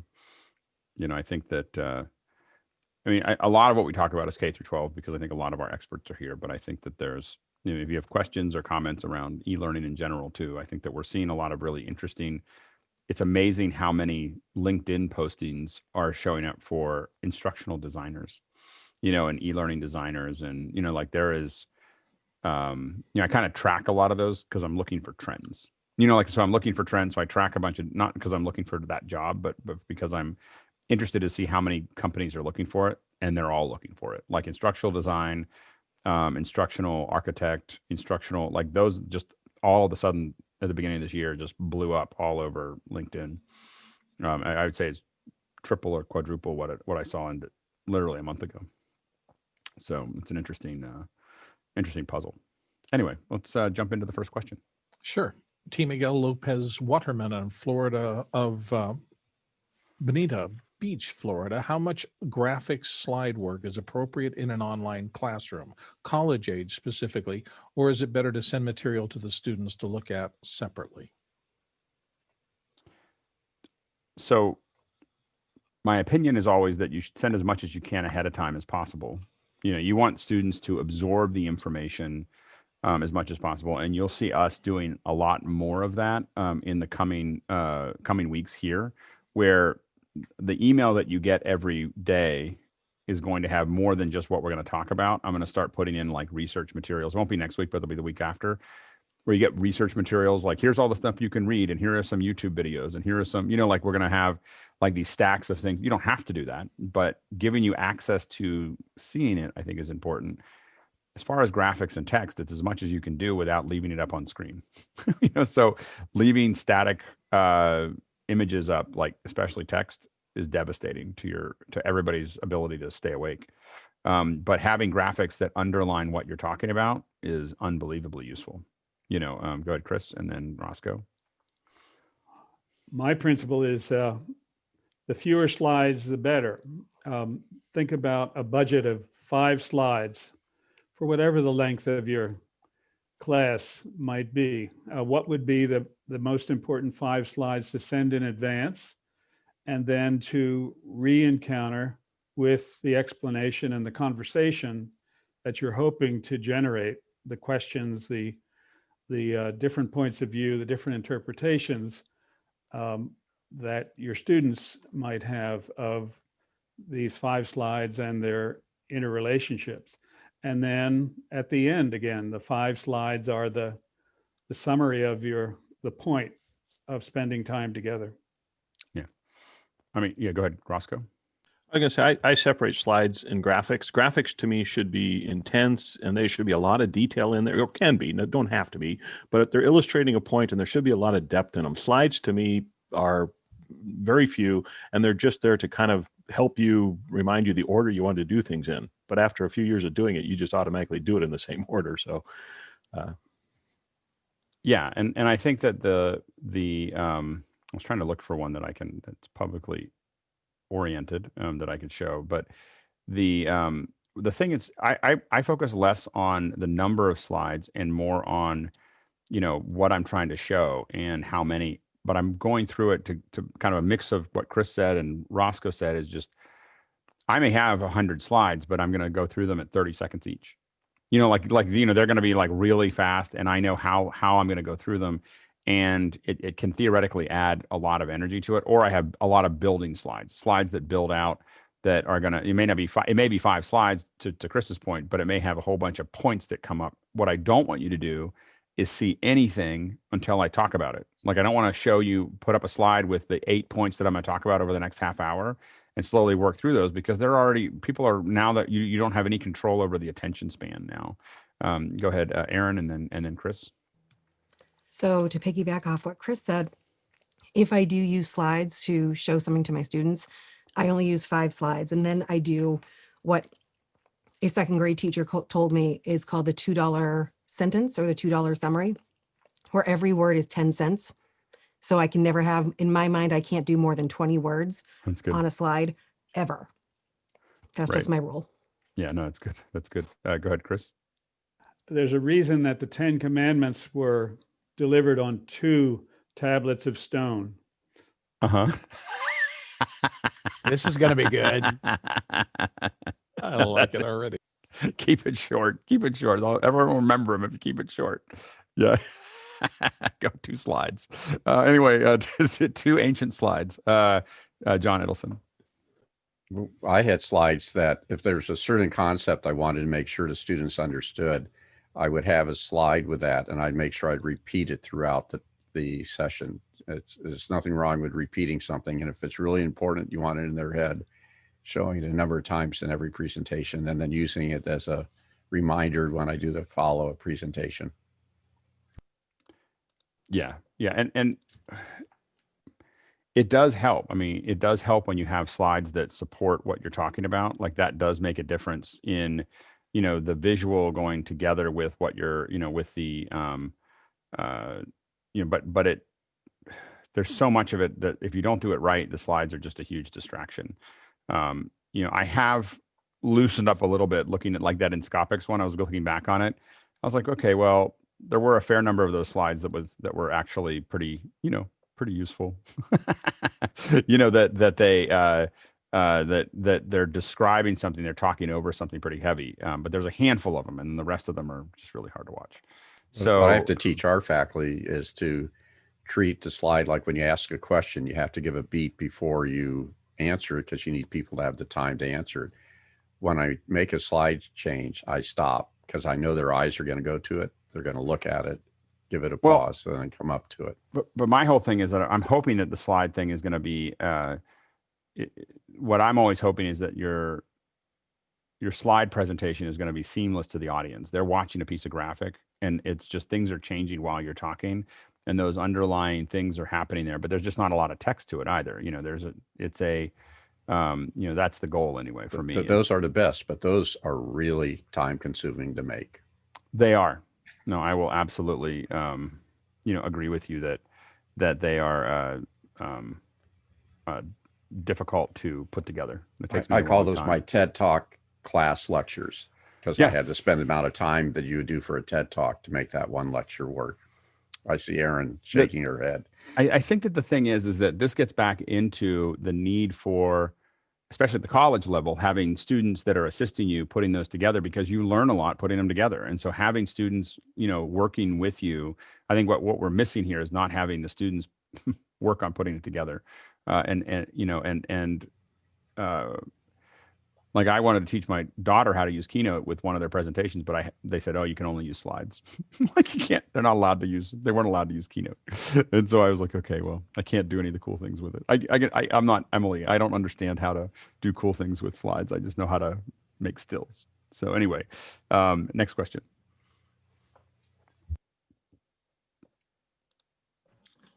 You're muted, Bill. You're still muted, I think. That mute switch got him. I tried to use the original mute and use the anyway, never mind. I'm struggling here, but I'll get it connected before tomorrow. James Babbitt of San Diego. Are teachers and students finding adequate internet connectivity for online classes? No. Yeah, go ahead, Emily. Yeah, we really haven't had a problem.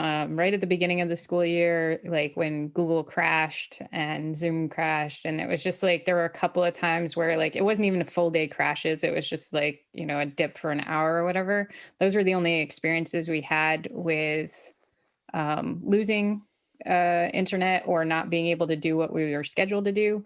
As far as buildings, everybody upped their connectivity over the summer or early fall. So that really hasn't been too much of an issue for our teachers. We do have tech fails that, all of a sudden something's not working or breakout rooms disappear and Gmeet or just random stuff happens on a day-to-day basis. But that's always the be ready with your plan B. That doesn't involve all the tech you're using. But I mean, I think the other side of that, of course, is the connectivity for the teachers and but the students are still a challenge, right? I mean, that's the go ahead, Roscoe, and then John. Yeah, I have an interesting sample. My son does IT support for the local district, which is a metropolitan area. They handed out a lot of MiFis. That was the biggest thing, is that they had access to the cellular network. They just didn't have the actual modems sufficient. So they gave out I should ask him exactly how many. It is a very large district. My daughter teaches in the farmlands of Indiana, where there is no internet connectivity. So the only way they could make it happen is people had to drive to the school and download or upload, and then there was no real-time education going on over the internet. I'm surprised that there's not more calls for turning the internet into a utility. I think that is and again, I'm usually not the person that would say something like that, but I just feel like what this keeps on underlying is that, and again, I think that it's largely because of gross mismanagement of the cable companies. So the people who are providing the internet have grossly mismanaged how they roll it out. They've pushed back competition. They've underinvested in the infrastructure. They've done all the things that if they had done all the right things, I think that all of us would have been a little bit more open to it. But they've done all the wrong things, and I think that is what's creating this kind of growing interest in that. And I think that we won't do it because they pay our representatives a lot of money, and so they probably won't move anywhere. But that's the real issue there. Go ahead, Chris. They also have a lot of control. A lot of, I mean, yeah, I mean, a friend of mine was working from home, looked into getting better service by getting Comcast Business. His personal account was working just fine. It's like, well, maybe I can get a little faster. All he did was inquire about getting Comcast Business. And when he realized it wasn't a good deal, he said, no, never mind, I'll stay with what I had. And within a week, his personal account started having enormous problems. I don't have enormous problems, but I will say, to your point, I didn't connect it until you just said that. My download speed for Comcast dropped from 300 to 30 after I looked at the business page. I don't know if that's connected, but it makes me wonder. Chris, I bet it is. Chris?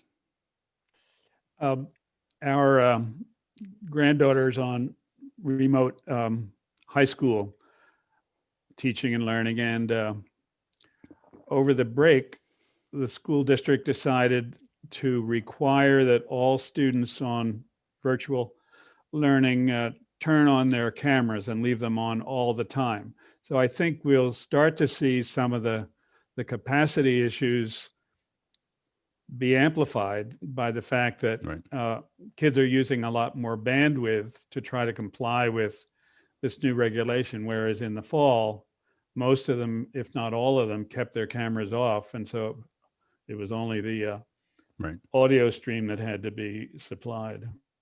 Yeah.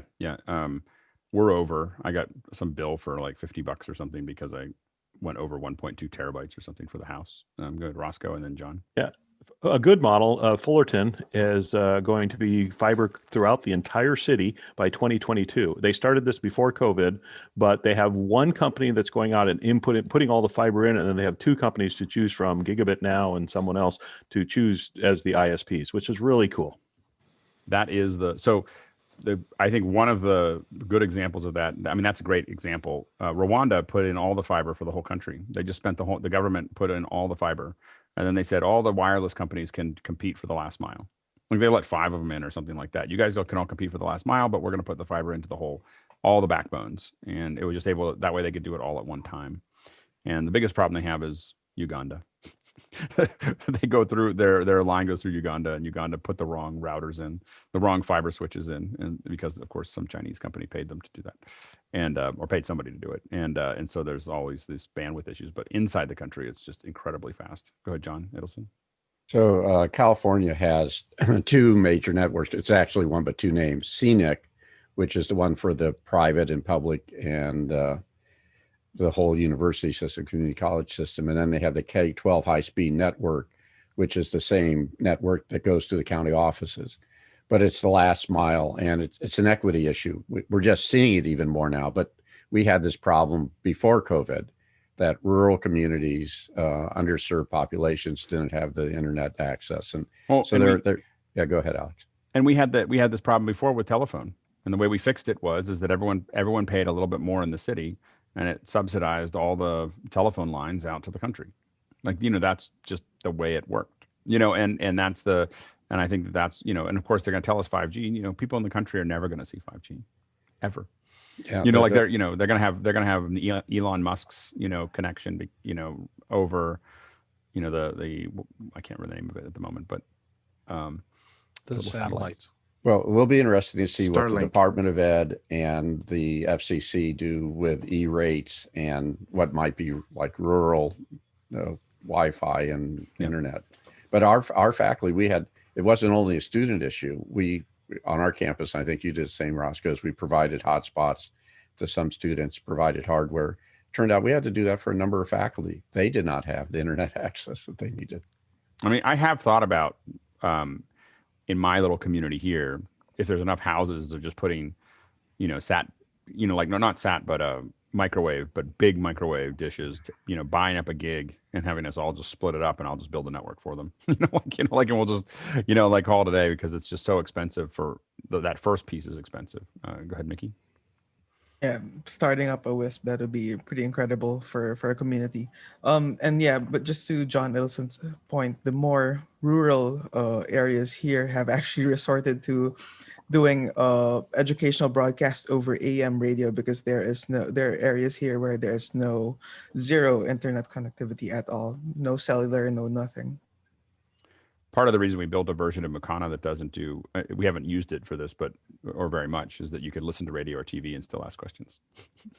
You could still be part of the conversation, over a one-way large transport.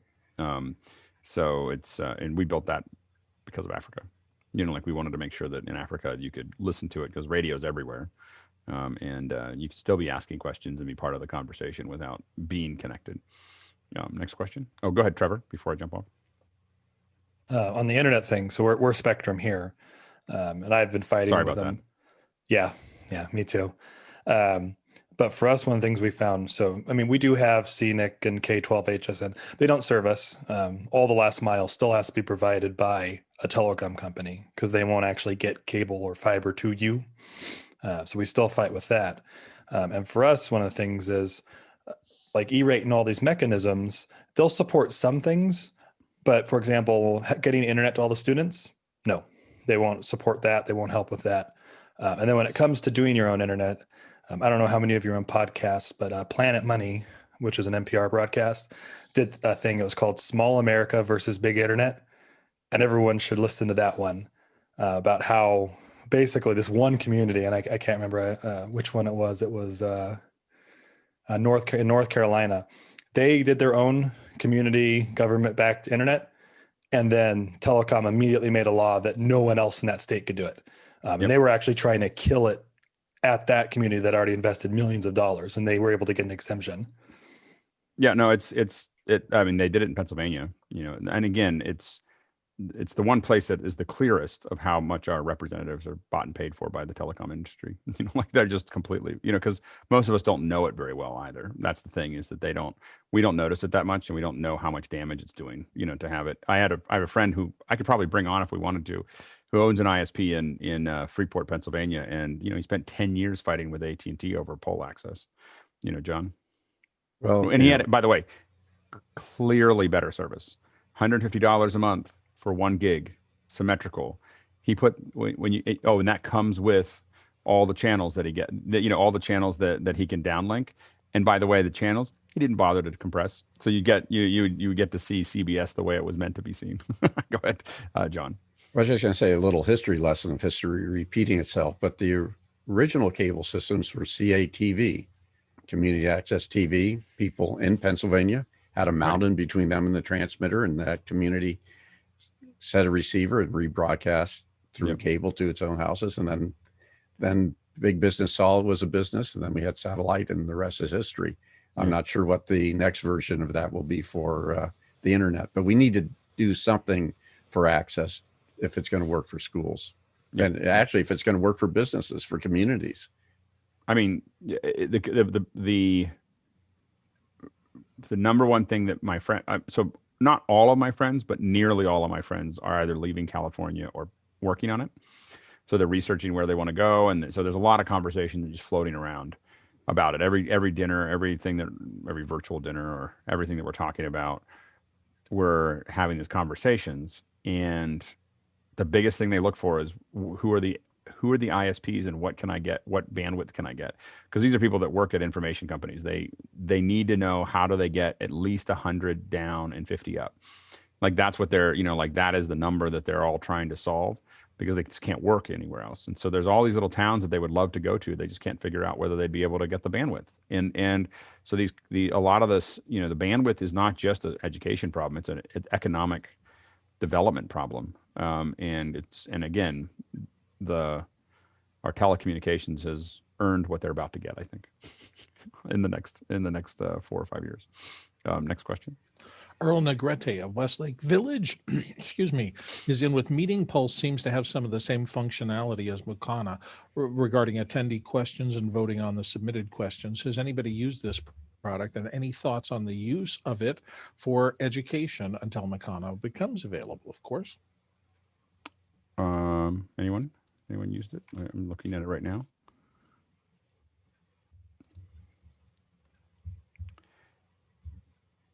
I'd have to play with it. It looks like it's got lots of great features. Effortless to build. Go ahead, Emily. Sorry, is there a link to it? Because I use the Pulse. Meet.ps. Meet.ps, thanks. I'll go take a look.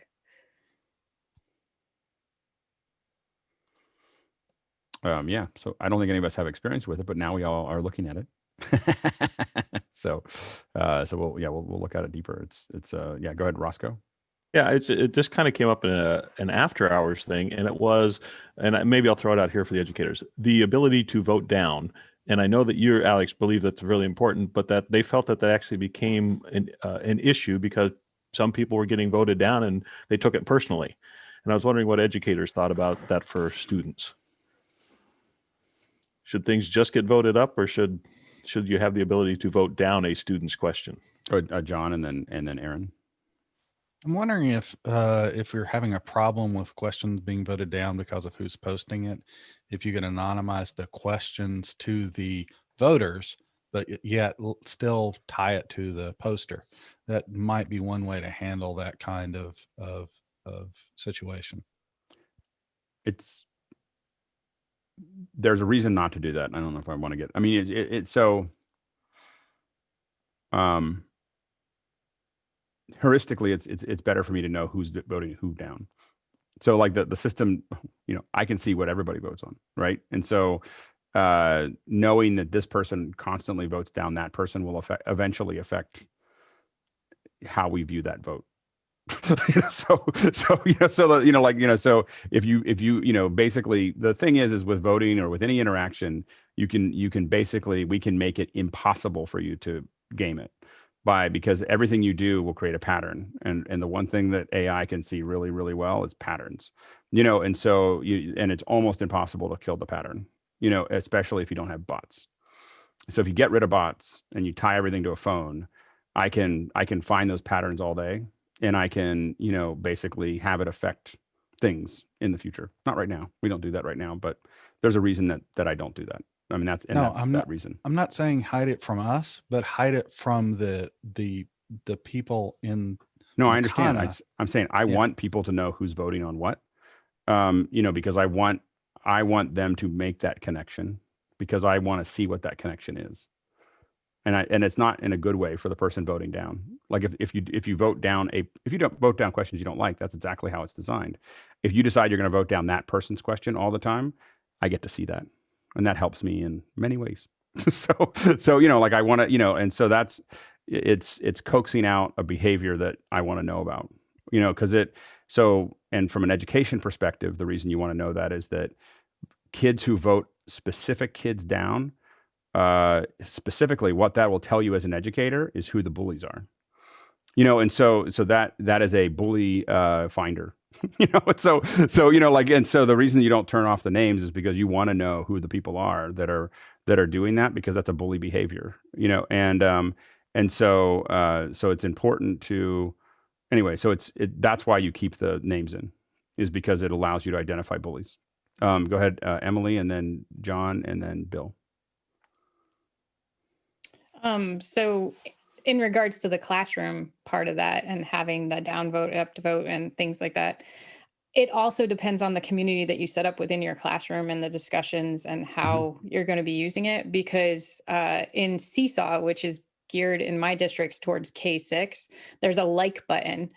There's not an up or down vote, but kids can like each other's work. And it did turn into a bullying tool where it'd be like, well, I got 5 likes and you only got 1. And it was just like, guys, come on. And, so we turn it all off at the beginning of the school year, and then we release things like being able to comment on other people's posts, being able to see other people's work, being able to like other people's work, because we have to build those digital citizenship skills among that, especially that early grade level of kids, and go, this is just like saying to someone's, if you say to someone's face, like, oh, you only got 3 likes. And then when you also can invite the parents in, they can't see the other students' work, but a parent will leave a note on a kid's work, their own child's work, and it'll be like, oh, great job, honey, you did great, and like, we're so proud of you, which is great. But then another kid sees that kid's work, sees the comment, and their parents don't do that, or don't know how to, or don't speak the language, or there's so many reasons why, not because they don't care.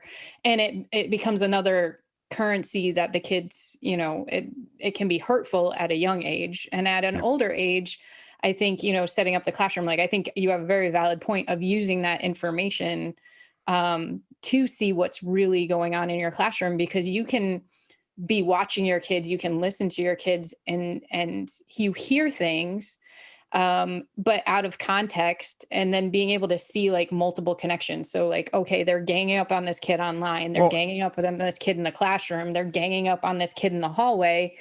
We need to do something. And these are the main players, because we have that data and information.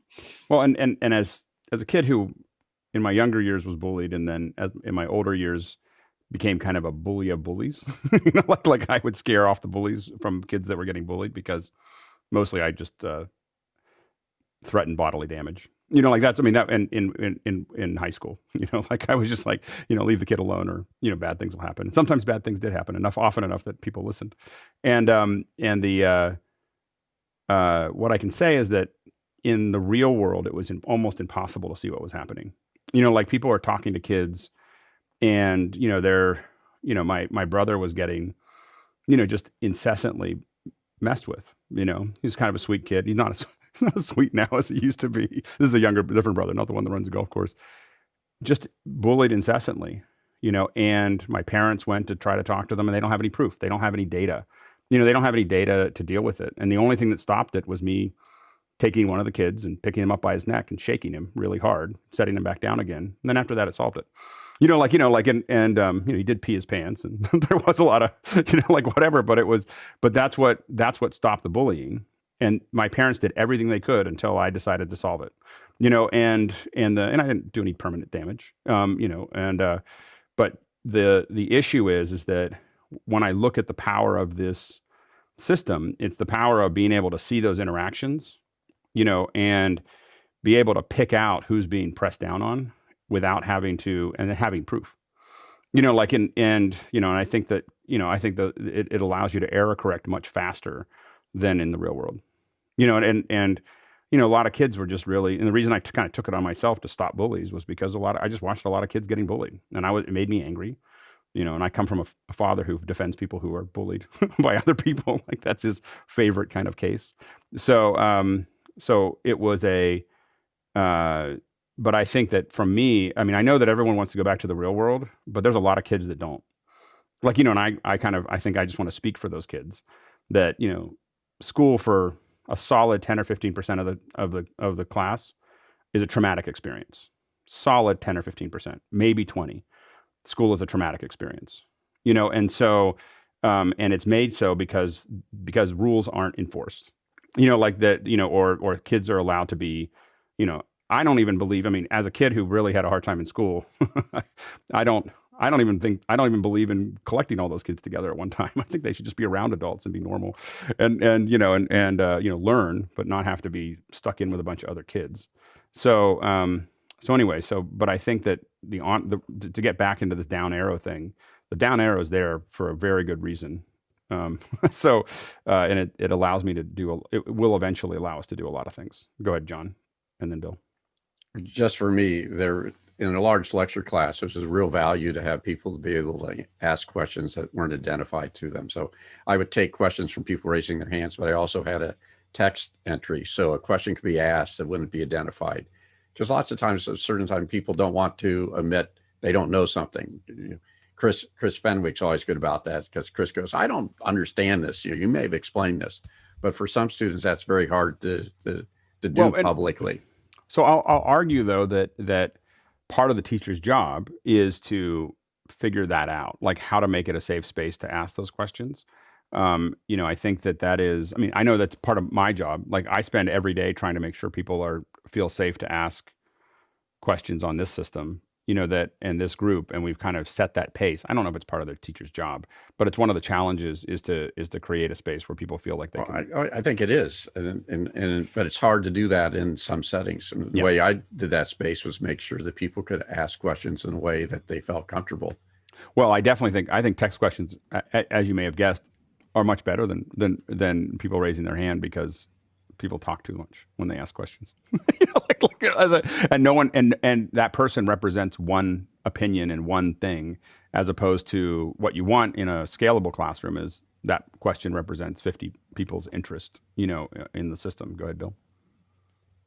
My issue with this has always been the interpretation of what does a downvote mean. And I've seen this in all the systems that I've been interacting with where there's a downvote. Does it mean I don't like your question, or does it mean I don't like you? You're bringing up reasonable things where people use it for bullying, but at the same time, if Jane is always asking about sewing and I'm not interested in sewing, and I can express that by downvoting Jane's questions, I'm not really downvoting her. I'm downvoting the topic that she is bringing up that I think is not as important to me.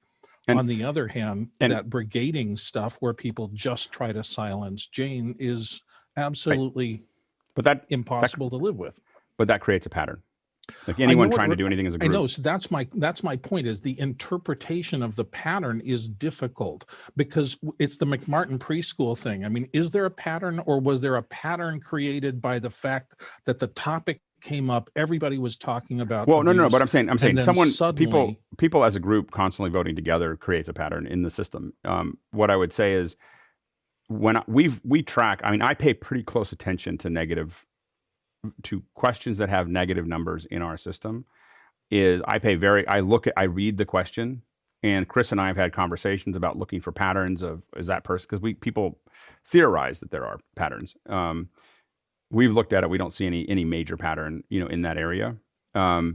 There are, but I can tell you as a person, I got -2 yesterday on one of my questions. I didn't take it personally. But almost every question I could point out, I could tell you why it didn't do well. Like, it's not, I know people think that their question was voted down for some personal reason, but every question I've seen in the negative area, or almost every one except for maybe 1 or 2 questions, I can tell you why it got voted down. It wasn't structured well. It wasn't a subject matter that we normally, are interested in. It wasn't, like there was a bunch of things about the question that were flawed, and people just were like, oh, we don't need to do that. And I can tell you that, this is a religious question that we're talking about inside of the, moderation world. Dig and Reddit do down arrows, Google and Facebook don't, and all these other ones. And I've been in the engineering conversations with about why they're there, and I firmly believe it's why I'm so dug in. I think is that I firmly believe that the down arrow is really important because it tightens the way people ask questions. eventually what you want in a larger group is you want people to think about not asking questions as for me, but asking questions for us. And now in a small group, you can have just me. I need to figure this out, and that's useful. But you want to eventually think about, I have a question, like Chris asked. I know Chris asks questions this way. Other people ask questions this way. They know the answer.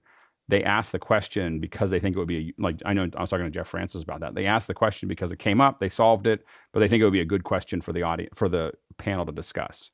Be interesting to listen to. And that is a kind of an elevated way of asking questions, is how do we move that conversation forward? Not how do I handle my issue, but how do we handle our issues? And that's a different way to approach it. Go ahead, Sky, real quick, and then we'll move on. Your quote to me the other day was, the goal is not to teach everything, it's to create the hooks. I mean, I'm sorry, can I quote you?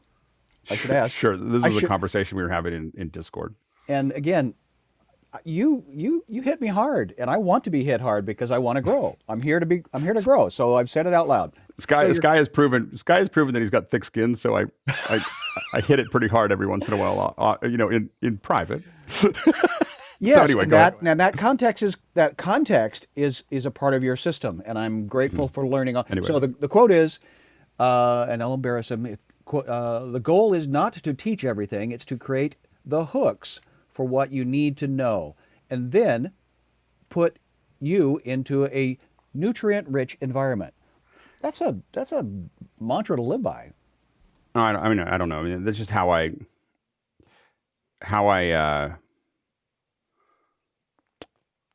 teach. That's my teaching pattern, which is stretch people until there's holes, and then just give them all the stuff around them that they need to fill the holes. They'll see them and they'll fill them in. And I don't need to. And that thick skin is called a callus. All right, next question. Earl, excuse me, Earl Negrete is in with from Westlake Village with any advice on or thoughts on orchestra class collaboration with remote students with programs like Cyborg Llama or the Acapella app. Pros and cons. The person that you want to wait for it and wait to see if he's in the panel is Jeff Francis. So Jeff is probably dealing with this more than anyone else, and he's been thinking about it really hard. And unfortunately, he's not here today.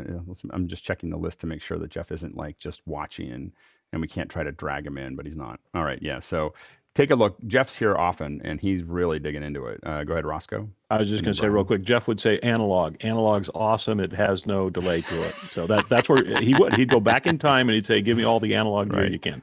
The other one is Grant. Grant and Jeff are two people that have done a fair bit of collaboration. Go ahead, Brian. Cyborg Llama looks really new. I hadn't heard of it before. The question, and I'm going to say maybe we should try it with the band, the Office Hours band, or the remotes, and do something. If you haven't heard, by the way, there's a band. There's an Office Hour band, the remotes. And so it's slowly coming together. I'm kind of watching it. I'm watching on the sidelines, trying to keep out of everybody's way, and I'm super excited about it. So I can't wait to. And I think that we'll experiment, with a lot of those bits and pieces. So, yeah. Next question. Sarah Rushanek from Coral Gables. Has anyone used a voice recorder integrated voice to text like the Philips Dragon Naturally Speaking DNS voice tracker bundle or Sony to record or transcribe a lecture? So there's a difference there as transcribing the lecture versus so Dragon is really not a transcribe the lecture kind of service. It is I can talk into it and dictate a document to it. Now, I think I mentioned before, I did a fair bit of damage to my arms working at ILM, and so I can't really type for very long. And so I use a lot of different transcription services if I need to do a longer document, or I do it in small pieces. So Dragon is really the best of all of them as far as a core system. It's really designed. It's been around for 20 years, 25 years, and it just has all the technology and the patents and all the bits and pieces. A lot of them have gotten really close. The big thing is if the software isn't asking you to train it, it's never going to be as good as something like Dragon, where you read a lot of different things to show. You have to use this mic in this environment and say all these words so it can figure out how you talk, and then it's pretty accurate. The thing you have to get good at is things like punctuation. It took me a solid 3 or 4 years to get good at punctuation, where you can just go, I'm da-da-da-da, period. And it'll know what that means. And you can do that in your phone at this point. What I will say is if you're trying to write stuff out, you can just use Apple Notes. I mean, Word does really well. Bing is that, or the search engine in Word does a really good job. Apple has its own dictation that works really well. These aren't as good, but they are very close. And they will grab, generally for no money, they'll do most of what you need unless you're a professional dictator. That didn't come out right, did it? I'm a professional dictator. Anyway, as opposed to an amateur dictator, that's just a bully. Anyway, so the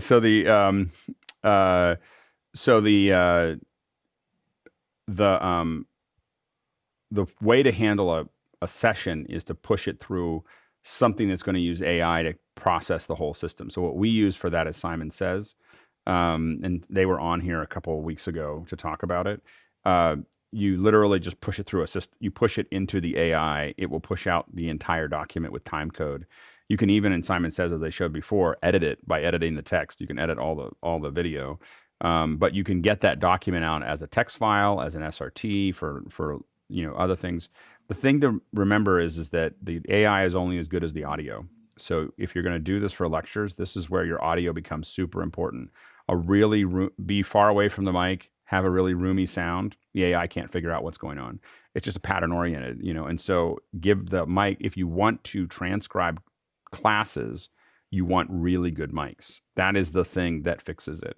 And then, places that you'll have trouble are people who talk quickly, people that English is a second language. Those are things that the transcription has a lot of trouble with. So those are the things to think about. And you want to learn how, like I talk the way I talk when we're on the show. When I dictate, I talk like this all the time, and that's how this is how I'm going to talk, period. I'm going to, and I just, and because I'm doing it for that process. So anyway, that's kind of my opinion about that. I don't know if I was just talking because no one else was. So there you go. Next question. Tony Mobley from Newman, Georgia. What's happening at Georgia Aquarium Virtual Tours? Is that what you had in mind? I think this was a question from earlier. I think this is the first steps, and he has a connection to there. And he noted, I think it was an Alex. It was really a question for Alex, if that's what he had in mind when he was talking about the tours. I'm just looking at it. It's kind of what John does with the park system, isn't it? I mean, scheduled, and you can do it scheduled, or you can just go to one that's already the aquarium, Georgia Aquarium there is doing sort of broadcasts. The park service, which is ports-ca.us, has field trips, which are interpreters to a classroom. They have ports at home, which are webcasts, but they're still a Zoom meeting. And then we have on demand. And then we actually have a fourth one coming up with hybrid, which will be events where kids are at school and some kids are at the park. So we've got a wide range of activities that we're doing. They don't have enough of the only thing I would say is that they don't readily make examples of the classes easy enough to see to show last 20. So Tony, yeah. So on the right path, like it's on the right path. But the only thing that I would say about this, and I would say this for the Monterey Aquarium and other aquariums in general, is here's what I would do if I were at one of these aquariums. I love aquariums, by the way. I love watching fish, and for some reason, I just think it's cool. And the Monterey Aquarium is literally one of my favorite places in all of California to visit. And so I would get more cameras in the water, so that you can get right up to the fish. Put divers in, and then I would do way more interaction. So what they're promoting here on Georgia's, and to some degree, it's been a little bit is not as much discussion and a lot more. It's a show. Like they're really reproducing the physical thing of I'm going to go from the seal show to this show to that show, and there's someone presenting. Whereas there is a whole opportunity there. And again, to bring it back to education. I mean, letting kids, I mean, I think there's a program hidden there somewhere to let kids visit and ask lots and lots and lots of questions, about the fish and about the process, and really have it be interactive. The problem is that it takes dedication. A Q&A system or a Q&A process takes repeated, events, lots of events that people get to learn that they're going to be part of that process, and making sure that you really set people up for that, and know that you only have a couple hundred people watching at the beginning, and know that there's not going to be, or 10 people watching at the beginning, but make it a high production and not look at the ROI at the beginning and look at the ROI at the end. And so I think that's the challenge. I think that what I saw in the stuff that from the Monterey Aquarium was just that I felt like the production quality is pretty low, and they seem excited about it, but I was like, oh, like that could be so much better. Like, it doesn't rise to the quality of the location, is I guess what I would say. And then it doesn't. I mean, it has some interactivity. The Monterey is doing some interactivity, and maybe this one is too, but I just couldn't see it because they're hidden. Everything seems to be hidden on their website. Go ahead, Tony. Yeah, I think what I'm going to do is I'm going to invest the $15 and take the tour just to see what it's like. But I think the other part of it that's still problematic is that they're still trying to do both. So they're still doing the actual tours. They're just asking people to do it in smaller numbers and to wear masks, where some of the other places like the Smithsonian are still closed. Well, and like with the Smithsonian, I would, if I had time, I'd go out there and talk to those guys about, they're just, because that place, not just the Smithsonian itself, but it's so hard to do video production in the Smithsonian because there's so many visitors.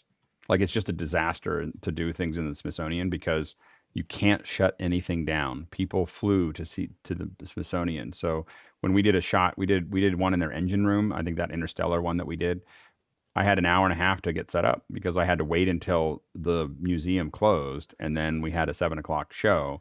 And between 5:30 and 7 o'clock, I had to set up a full camera crew and everything else, and then go live. Right now, if the Smithsonian's closed, I could be doing, distance video production. And it would be, I could get great camera angles and great lighting and great, and have these incredible discussions. And, we could tie in the space station, which we've done with the Smithsonian in the past. You could tie in the space station, you could tie in all kinds of other things and create these huge multi-classroom events. Which was what we did. We did the space station with like eight classrooms, and super. But there's no reason now we couldn't do it with hundreds over Zoom. Next question. Ken Kersey says, rather than using the OWL system in the classroom, I'll be having all the students face-to-face and distance sign into my Zoom account. I'll be using my ATEM Mini. What is the best way to monitor the audio coming out of it? Is there a headphone jack on this thing? I just never thought about monitoring it. Go ahead. There's not. Go ahead, Steve. You're muted. I can't hear you. Can't hear you, Steve. So there is no output on the ATEM Mini. So what I do is loop through a monitor. I have my 4 out, and then just take a loop out, another headphone out of that, and then you can hear what's going on. That seems to be the only way to do that right now. Yeah, like a video assist would probably work too, because it's got a video assist has a headphone. So you go out to a video assist monitor, and then you loop through it and then listen to it there. Go ahead, John. When I need to monitor it, I go through Audio Hijack and then put an out to my headphones so that I can hear it. That's great. Next question. Shane Foley of Ashland, Oregon says, I'm considering a learning venture using distributed Apple devices. Do any panel members have experience using Apple's School Manager program for managing supervised devices? Go ahead, Tony, and then Roscoe. This was years and years ago, but we had the Apple G4s on a rack, and it stayed in the library, and it was, we had actually 3 carts, and the students or the classrooms could checked them out, and they worked well. It's just that it was, older MacBook, actual MacBooks. But the solution, the rack, the whole implementation of being able to use them on the cart and put them in the classroom, that worked really well. Roscoe? I'll get to my mute. Oh, I got it off. Sorry. I sent this question out to my son who works in an Apple only district. And so I have not heard back from him yet, but hit me on Discord and I'll get you info. The Ninja solution is a company called Jamf, Jamf. That is the solution. Like it's not, that's what's used at the Apple stores. So Jamf and I know, full disclosure, I know a lot of guys at Jamf, done a lot of work with them.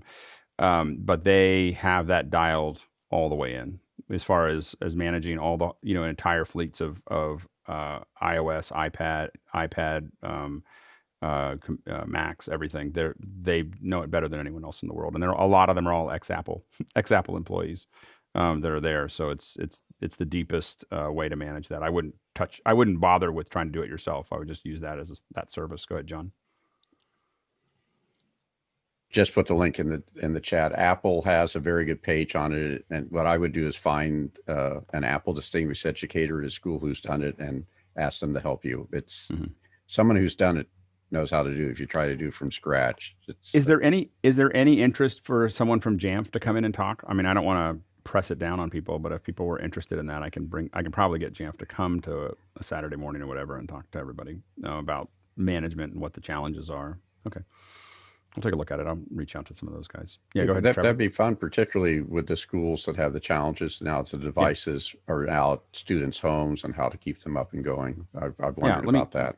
Let me talk to those guys. Maybe a more general discussion about just management of it and what they see as challenges across systems. I'll reach out to them. Next question. Our new friend from the discussion yesterday, Miguel Lopez Waterman, is in with from Bonita Beach, Florida. The conversation about bullying is fascinating for high school and college. How do you deal with teaching the art of constructive critique in the virtual environment? Not only critique from the teachers, but also from the fellow students. Emily, did you have your hand up? Or are you thinking about it?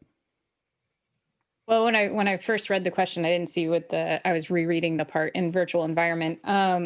We did last year when we went into the stay-at-home order, we gave the students stems on a slide of how to disagree with someone or ask questions for clarification without making it personal, to help them, not just be like, oh, that's stupid. Like, why would you say that? When I was in the classroom as an English teacher, that was a big core part of my class was, there's a website called yourlogicalfallacyis.com, I think. But basically we taught each of the fallacies, and as the year went on, whenever someone disagreed with someone, they'd have to explain what fallacy they thought the other person was using and why they thought that. So, they'd say, oh, that was, begging the question because you went in a circular argument and you didn't do whatever. And the kids got really good at picking those arguments out and understanding like why just saying something is without the backup, without the facts, without, being able to determine what that was. They became better arguers, they became better writers and researchers, and they also were able to be less personal at each other. So it wasn't like, oh, well, you always say that because you're this person or you're this type of person. It was more constructive. And I think that was like my one goal. I had this huge poster from them on my wall. They have a really beautiful poster that explains these fallacies and things like that. And now they've updated it to include confirmation or biases, what your bias is. So you can also now bring in other people's biases and explain why you think that bias is represented to the student. And they also have a digital version. So now you can actually take it and put it on someone's argument on Facebook or whatever, and just be like, this is wrong because you're doing this argument.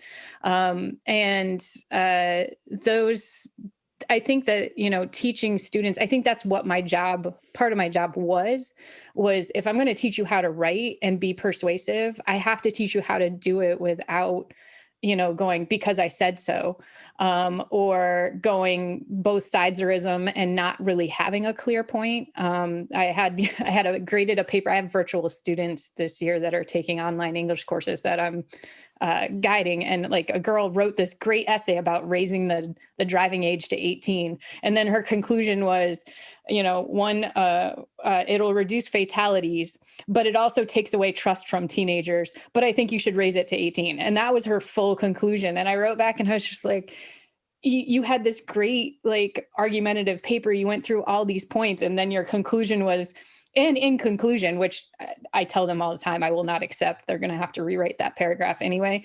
But like, that was her, it was like a both sideserism thing where she was like, well, this hand and this hand, but I think you should do this. And I was like, no one's going to go. You have to be strong. You have to be forceful. You have to have your facts in order. And you have to understand what you're looking for when you're reading someone else's information that you're going to include in your paper. Like, why would that not be a good source to use?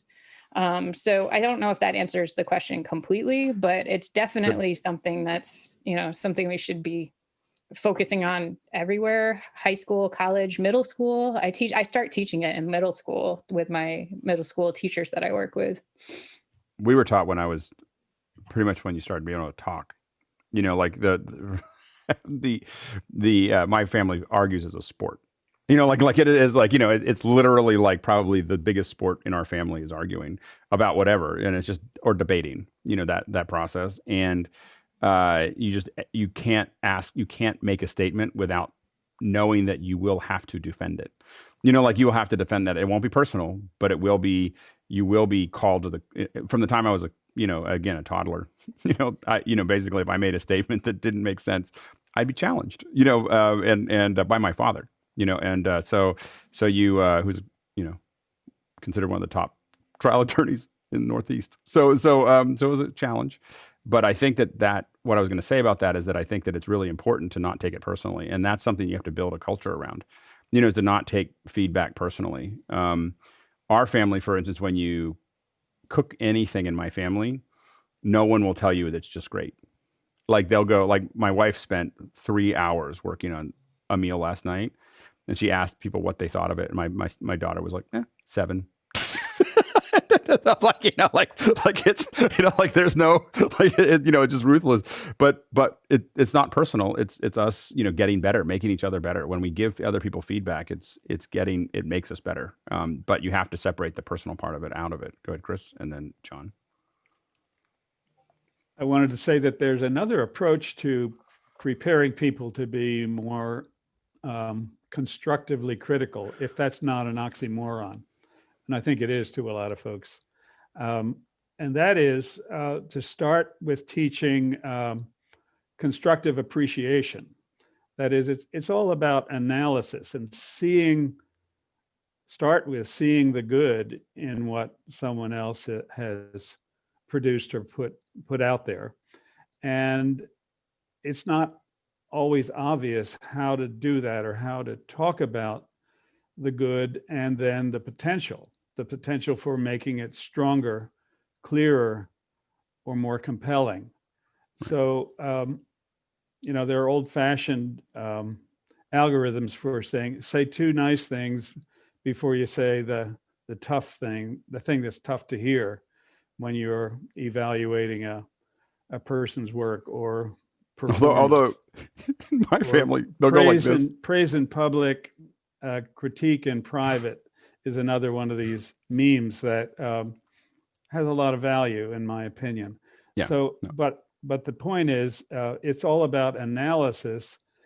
And my suggestion is look first for what's good there, even if it's not fully realized, and develop a language in this community for seeing the good, working hard to see and articulate what you see as valuable, praiseworthy, and then that will lead to, well, I wish I could say more about the good, but the good we talked about yesterday in somebody else's work could have been more present here or in the next version. Right, absolutely. And I think it's also what people value as whether they value the critique or not in the culture that it's in again, like, so, with again, in my family, people will just say, you start with something nice and they'll go, because they already see where you're going. And they just want you to stop talking about the nice stuff and just tell them what there is to say. Like they just want to move that out of the way. And as a result, internally, we just talk flat all the time, and I think it would be very hard for other people outside the family to hear, because it's a very flat conversation. But I think it's where it's coming from, right? That we're here to make each other better. Is the critique coming to put someone down, or is it there to make them better? And when it comes from making it better, a culture of trying to make other people better at what they do, then, it's seen as a different thing. We're trying to say, hey, by the way, your form isn't quite right. It's not to pick at them. It's to make that form better. Go ahead, John. I had an interesting class where we had I like this constructive critique. So we really had a model of really like your ruthless critiques that we were doing face to face. We decided to continue these in online events. And one of the people said, we're not reading well enough. So we had to come up with a safe word. When the critique was too much, there was a safe word. Okay, I'm done. Right. Then we came back and we were doing face-to-face critiques again. And every once in a while, somebody would give their safe word. I've got enough constructive critique right now. Yeah, exactly. There's a point where the constructive gets destructive. Yeah, exactly. Next question. Well, it's actually the beginning of a little thing. There was a couple that weren't really questions. They were more longer comments. A. Mitchell's noted for us that people were getting a little confused, I think, on the method for posting questions into Mukana, and wanted to know if you wanted to go over that again for the people who are interested in participating but have been leaving things elsewhere. And if you do or don't, I'll go on to the if you're, thing. We can talk about it just real quickly. There is, I don't remember what the keystroke is, but Chris has added a keystroke that you can be in chat and you can ask a question in line in chat. You don't have to go to the question panel, but I don't know I know we added it and people were excited about it, but I can't remember what it was. I think part of this is people coming from both YouTube and asking questions there, which is not working. If you're watching on YouTube, we just ignore it. Or not getting from the chat in Zoom to our chat here in Mukana. Right.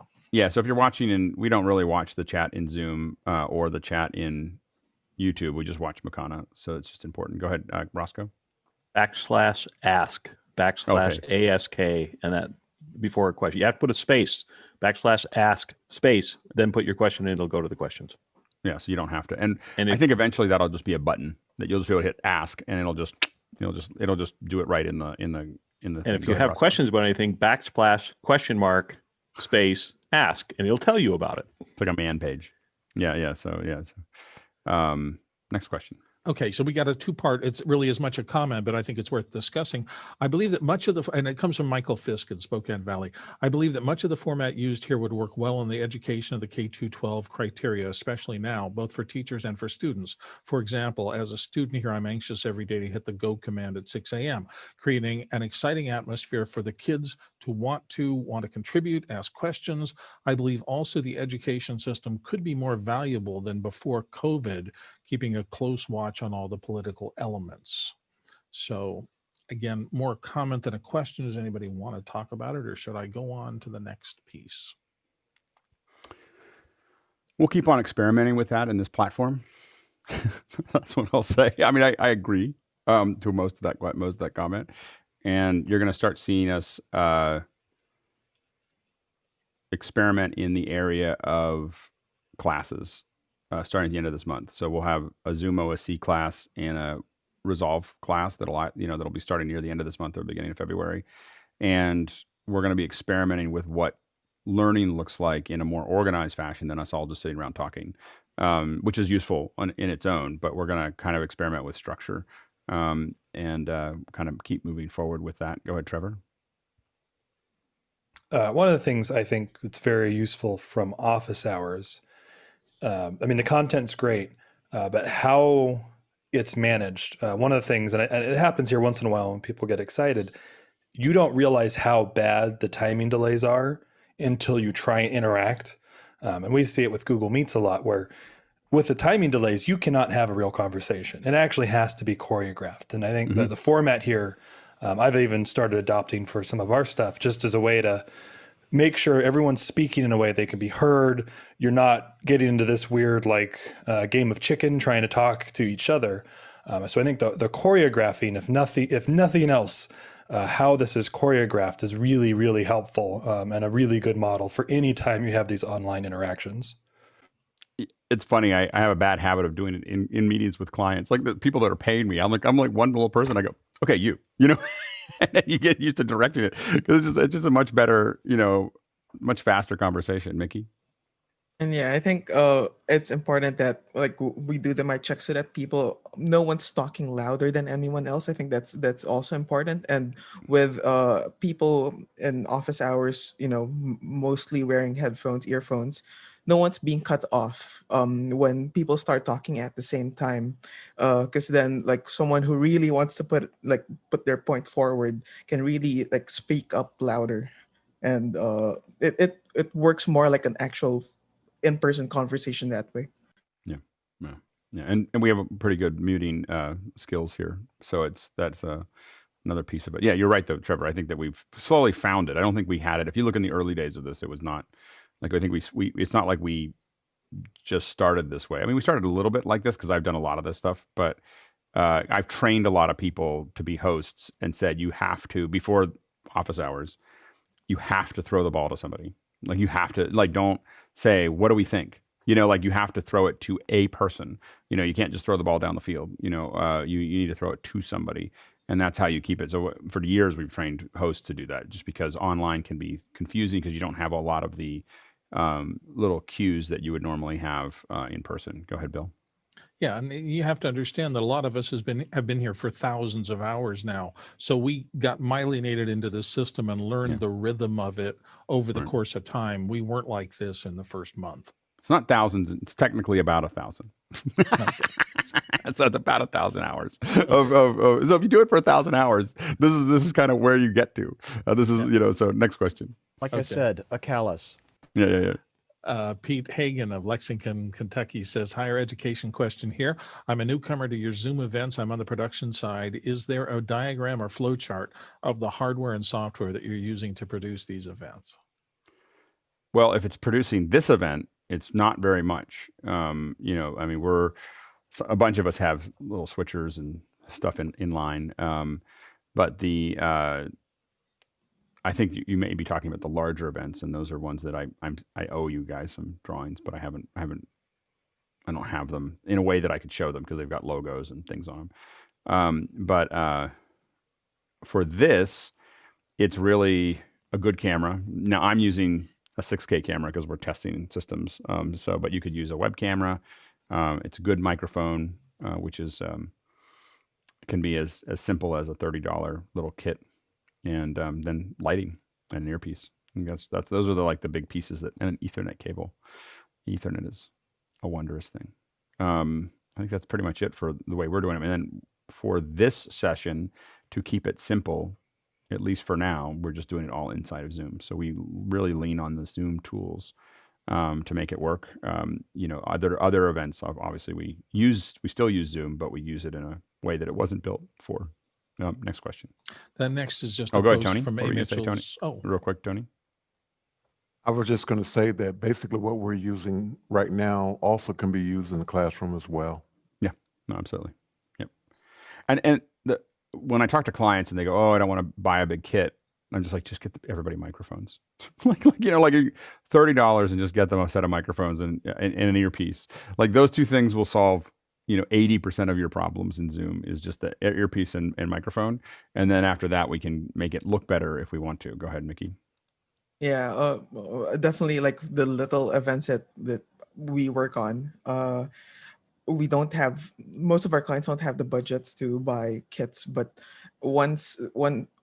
I always recommend that we send out microphones and earpieces. And if they say no to that as well, then I will start, sending calm, panicked emails, because that can really ruin a show. I mean, generally, if I'm asked to do a show and it's a show that I'm managing and people won't let us send kits, we just turn it down. Like, I'm just like, oh, life's too short to go through. Like, put a bunch of hours and days into something and then have it look the way it will look and sound. But not everybody has that freedom. Next question. And it's really just A. Mitchell's reposting in there the /ask and the /Q points from yesterday. Mm-hmm. So we're going to Brett Dykus of Kansas City. Oh, you skipped one, I think. Oh, there. Did I skip? Oh, yeah, you got it. Yeah, sugar plums. My bad. There we go. You sent back the one I just did. So is it Brett's? Pete Hagen. Pete Hagens. There we go. We don't want to miss Pete. Okay, so Pete Hagen says of Lexington, Kentucky, higher education question here. I'm a newcomer to your Zoom event. No, I guess that's not that. So the one thing we got to ask Chris, and Chris, if you're watching, these answers have to be sorted, not newest to oldest, but newest. They have to be when they were pushed out of host into answered. They have to be sorted that way because otherwise we can't find them. So. Yeah, we'll talk about that. Did we get no? That the removed was the A. Mitchell's question. So it wasn't. Anyway, go ahead. So we're sorry. Brett. If we missed we're almost at the bottom of the questions. If we haven't asked your question, please ask it again. Sorry, we lost it in there. So Brett Dykus is here from Kansas City, Missouri with, for the office hours class model, will a meeting or webinar be used? Will questions be asked in Mukana or will attendees verbally ask follow-up questions? So for the class model that we're going to be testing, it will still be the webinar. And the reason that we pushed so hard to get 1080p in the webinar is so that I could show screen captures. So, so that we can actually show the screens and you can actually follow along. And so it will be a webinar. It will still be Mukana, for asking questions. We will definitely still have somewhat of a panel to discuss it, but like we've been slowly tightening here, questions from the panel will need to go into Mukana. We want to keep everybody on the same playing field. In that area where we don't have a bunch of panelists asking questions because they're on the panel. And so the panel for the classes will most likely be people that we'll probably switch things around a little bit when we go into the class, where we have someone managing QA, someone managing the edit, but we're also going to have somebody, almost everybody in the panel will be people that we consider kind of subject experts. It's not going to be people asking questions and following along. It's really designed around people, who know that thing that are going to answer it. That's what we want to try to have a group of people doing. So that's what we're going to experiment with. The other thing is you'll get video content and study aids and so on and so forth before the class. And then, so the class is really not a class. It will be a discussion based on what you worked on before you got there. So the classic flipping the classroom, approach, where we expect you to do stuff ahead of time, or you have the opportunity to. You can come either way. But you will probably get more out of it if you work on the stuff in between. So that's going to be what we experiment with there. And the bigger goal of for the educators, I have found in the past, and we're going to see how it works here. I didn't have a system nearly as good as what we have now. Once we can get to a certain critical mass of everybody understanding something all at the same time, the acceleration of learning happens really fast. So peer-to-peer learning is about, in my opinion, 5 or 10 times as fast as regular learning. From one person, one expert to many, is got the same problems that we have with streaming, which is one origin server getting hit by a lot of people overwhelms the origin server. So what you do is you build it out, right? You push out that system. So what we're doing is basically what we do in streaming, which is that the goal is going to be to get, for Resolve or Zoom OSC or photogrammetry or the other things that we're playing with, how do I get 50 to 150 people knowledgeable, like really operationally knowledgeable, not experts, but knowledgeable in that software? And I believe that what will happen very quickly after that is we start having a lot of expertise happening, because inside of Discord and inside of the discussions and inside of all those other things, that process accelerates very fast because they're not being limited to one person answering their questions. They have lots of people all experimenting and going back and forth. But that doesn't happen until we get over the hump, that you have to get everybody over that kind of learning hump of understanding how to turn it on. And so once we get to that, then we end up with a different kind of learning system than we normally see, in my opinion. And you keep feeding it with more organized learning. But the idea is that the students, in this case, our members, will tend to learn a lot faster when they, and you look at how we've learned how to do this, or how to do virtual conferencing, or how to do those things. We learn from each other. You're not learning it from me. You're learning. I mean, I'm kind of guiding the conversation loosely, but we're really learning from each other. Next question. Pete Hagan of Lexington, Kentucky is in with, to validate my question. This event is the screen switching all via Zoom environments, so no vMix, OBS, or so forth. Yes, so this is switch. Yes. This is all Mickey. So all Mickey all the yeah, time. all Mickey. It's all Mickey all the time. All right. Yeah. So it's all in Zoom. Yeah. Next question. Tlaloc Miguel Lopez Waterman is in with, my everyday life is working as a lighting and video designer for theater. And hello, we saw you yesterday. It was fun talking with you. I have been given the opportunity to teach a lighting design course. It is remote. I'll be traveling for my day job and teaching class online all semester. Any advice about how to stay consistent in my setup? It depends on how much you can pack, whether you're driving or flying. Go ahead, Roscoe. I was going to say, just keep it simple. I've actually been working. I'm down to a MacBook, a webcam, and a headset, and that's enough for me to get all the screens and a ring light and some other lights. So, hotel room, figure out where those lights are, put the ring light right in front of you, and go for it. And depending on how far you want to push. I really like having a separate, I've been building up this system partially because I'm building towards a remote system that because I have to travel in about a week and a half, theoretically. We'll see. Driving, so I can drive. So I'll be taking a couple lights. I'm going to take a HDMI based camera because, what I'm incorporating starting next week is my iPad so I can draw more. But the idea is that having an iPad as an HDMI input into an ATEM Mini is super powerful as a whiteboard. You can just tap a button and let me draw something for you. There's a couple limitations to that I'm trying to fix, but it works really well. And then having an overhead, so my travel system will have the ability to have an overhead camera or close-up camera, as well as an iPad, as well as a computer input, and then my thing. I'm not saying you need to do all that, but I'm trying to figure out how to get a mobile classroom into something, not that I can necessarily fly with, but something I could drive with relatively comfortably in like two 1650s.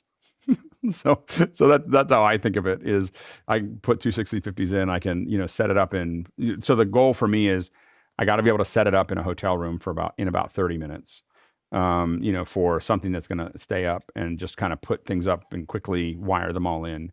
And so I will take pictures of the kit from the hotel room when I get it set up in about 2 weeks. Go ahead, Roscoe. The other question is, in lighting design, what would be the benefit of having that ATEM Mini there? Do you have that other source, that other computer, that other screen that you need to be able to instantly get to, or anything in motion? Any videos? Those are really helpful when you're going to play back videos and that kind of stuff. Yeah. So an ATEM Mini is kind of that magic tool to add that really adds a lot of quality, possibly. Yeah. No, absolutely. It's just the ATEM Mini. You don't need the ATEM Mini as an interface in, just as super useful. You refer to a 1650 as that's a Pelican case? Yeah, sorry. Yeah, we refer to the Pelican cases by their numbers. We have so many of them. So there's a 1640, which is where we put larger computers. A 1510 is the largest one that you can fit in an American flight case, and then the 1650s they're kind of a certain size that we kind of aggregated around. So the 1650s are easy to work with. And at one point I probably owned 100 of them. What we found was you're tempted to buy the right Pelican case for everything that you need. You slowly learn, if you travel enough, that you need them all to be the same size. So you don't want different size Pelican cases. You want them all to be the same size. A little trick for airports, now we're near the end of our little show, is you put the Pelican cases upside down on the carts. And the reason is that the flat surface tends not to rock much, and then you can lock them together. But you'll notice we'll always flip all of our Pelican cases as we put them onto carts. And it's not important when you have 2 cases. It is important when you have 25. And 25 cases that are wrapped work way better upside down on the cart than they do on the thing. Go ahead, Emily. I love the wheels on it too. Yeah. Little off topic, but I did a shout out earlier to John, and I actually have to do another shout out this week. Right before Christmas, I did a class with 120 fourth graders broken up into smaller groups on folding origami, right? We were doing origami in STEM, and I used the OBS software, and I did the overhead camera, and I flipped all my cameras so that my hands matched what the kids were doing. So they knew where to put their hands. They knew which way to fold the paper, because it mirrored on their screen exact. And That's awesome. It looked really cool. And I had a lower third with like STEM and origami and a little origami crane. And I was so proud of myself. But I have to say that shout out to all the elementary school teachers, because we were talking about STEM and building things. So I was talking about like the space station and solar panels and how they were influenced by STEM, and muscles for robots and airbags in your car. And the kids are like, can we make a llama? And I'm like, you could, but that's not what we're doing today. And then it would be like 5 minutes later, it would be like, but could we make airplanes? And I'm like, maybe next time we can do a like origami STEM airplane thing, you know, but it was literally like herding cats. Like I have never herded cats before, because I've used that expression a lot, but like this was the real thing. And then on the flip side, I did a writing workshop with 8th graders. Not one 8th grader, 123 8th graders, not one 8th grader turned on their camera the entire time I talked to them. And so I was talking to the wall of black squares, and you definitely get that feeling of, is anyone here? Is anyone listening to me? Can someone say something in the chat? Like, what's your favorite color? Just so that like you feel like there's actually other people there. So a lot of shout out to, because I tell people how to do things, and I don't get to work with the kids as much one-on-one. And I got a double dose right before Christmas and a whole lot of sympathy now. Yeah, that's hard. Yeah, I mean, I a lot of times what I always hope to do is get to do it a couple times for kids, because when I do it the first time, it's usually chaos. Like if I'm doing like how to do computer graphics, because I don't know what they're interested in. But by the second or third time, I'm pretty clear. Like what I find is that they do the same thing pretty often. Like they get excited about the same things. I just don't know what they are as an adult at first. And then I start getting into it, and then I just build on it. Go ahead, Emily. I was going to say the whole reason I did it with these 4th graders is because I participate in a program every spring called Girls Rock STEM. And it's geared towards getting girls in 4th grade through high school interested in STEM and doing more STEM activities. And they wanted to go fully virtual, and they were like, what can you do for us fully virtually with STEM? And normally I do Vex robots with them. So I was like, totally blanked. And I was like, and I looked around, and I like folding origami just for fun. And so I was like, and then it just hit me, and I started putting this together, but I wanted to run it through a bunch of kids, like the youngest end of my age group. So I went to the teachers that I work with, and I was like, who wants me to take over their class for the last day before, Christmas break? And they're all like, me, yeah, exactly. So, but definitely a big learning curve there. And yeah, the guys in Discord, and I'm sorry, I'm forgetting their names because I'm excited, but like the step-by-step how to do this. And then the backgrounds, I even used their background just because it was easier to pull the background in that they created, and then changing my boxes, plus my husband, it just made it look so good. And like, even the teachers are like, wait, how did you do that? Like, you're at home? And I'm like, yeah, let me send you a picture of my setup before you get excited, because there's a lot involved. But there is a power to, oftentimes the easiest way to get people to go down the path is to have them see it.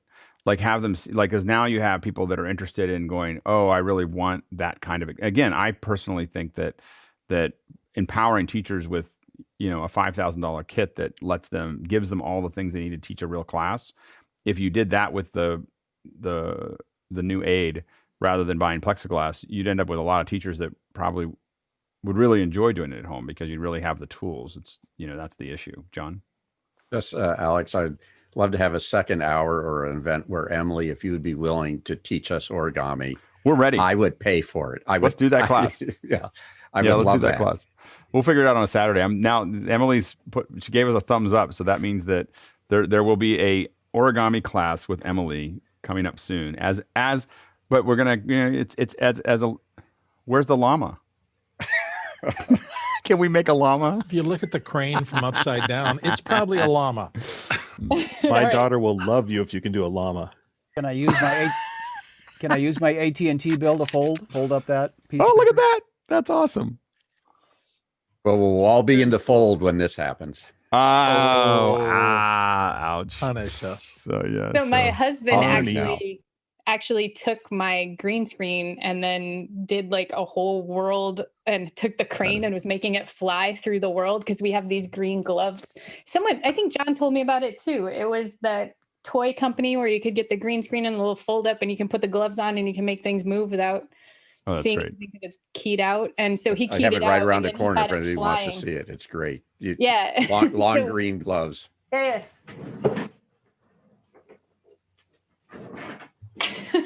Yep. That's awesome. But we played around with it and he made the crane fly through like the Alps or something, and it was hilarious. And like I was just like, all right, this is awesome. Like we're gonna get the kids really in, all in for it. So That's Emily, awesome. I wanted to get you one of the e-glass, which is where you write on the glass and the camera in front of it, and using that with those chroma key hands. We were going to try to do shadow puppets with annotation anyway. So more toys to play with. That's great. We're going to go ahead and get ready to close this up. And I want to thank all the educators who every week come in here and educators, administrators, faculty, students to some degree when they're here. But it's such a fun conversation. It goes all over the place. Sometimes it's a little heavy, and then other times it's a lot of fun. And I just think that we do cover a lot of ground. So I really appreciate everybody who comes on the Saturday to have this conversation. Still, I'm learning a lot, and thinking a lot about about what we can and do. And there's something funny about Saturdays, and I can't quite figure out why, but the post show is always, it's because we go late. I just figured it out. The post show, the post show for this, because I have it set for an hour, actually expires before we do the event. And as Mickey showed, me explaining it to you is me figuring out a way to stretch while I'm trying to set this all up and get it figured out. Because I was like, why is the post show not there? I found it. So anyway, so we will now switch over to the post show, and we'll see you in a second for those of you. But thank you everyone for a great Saturday as always.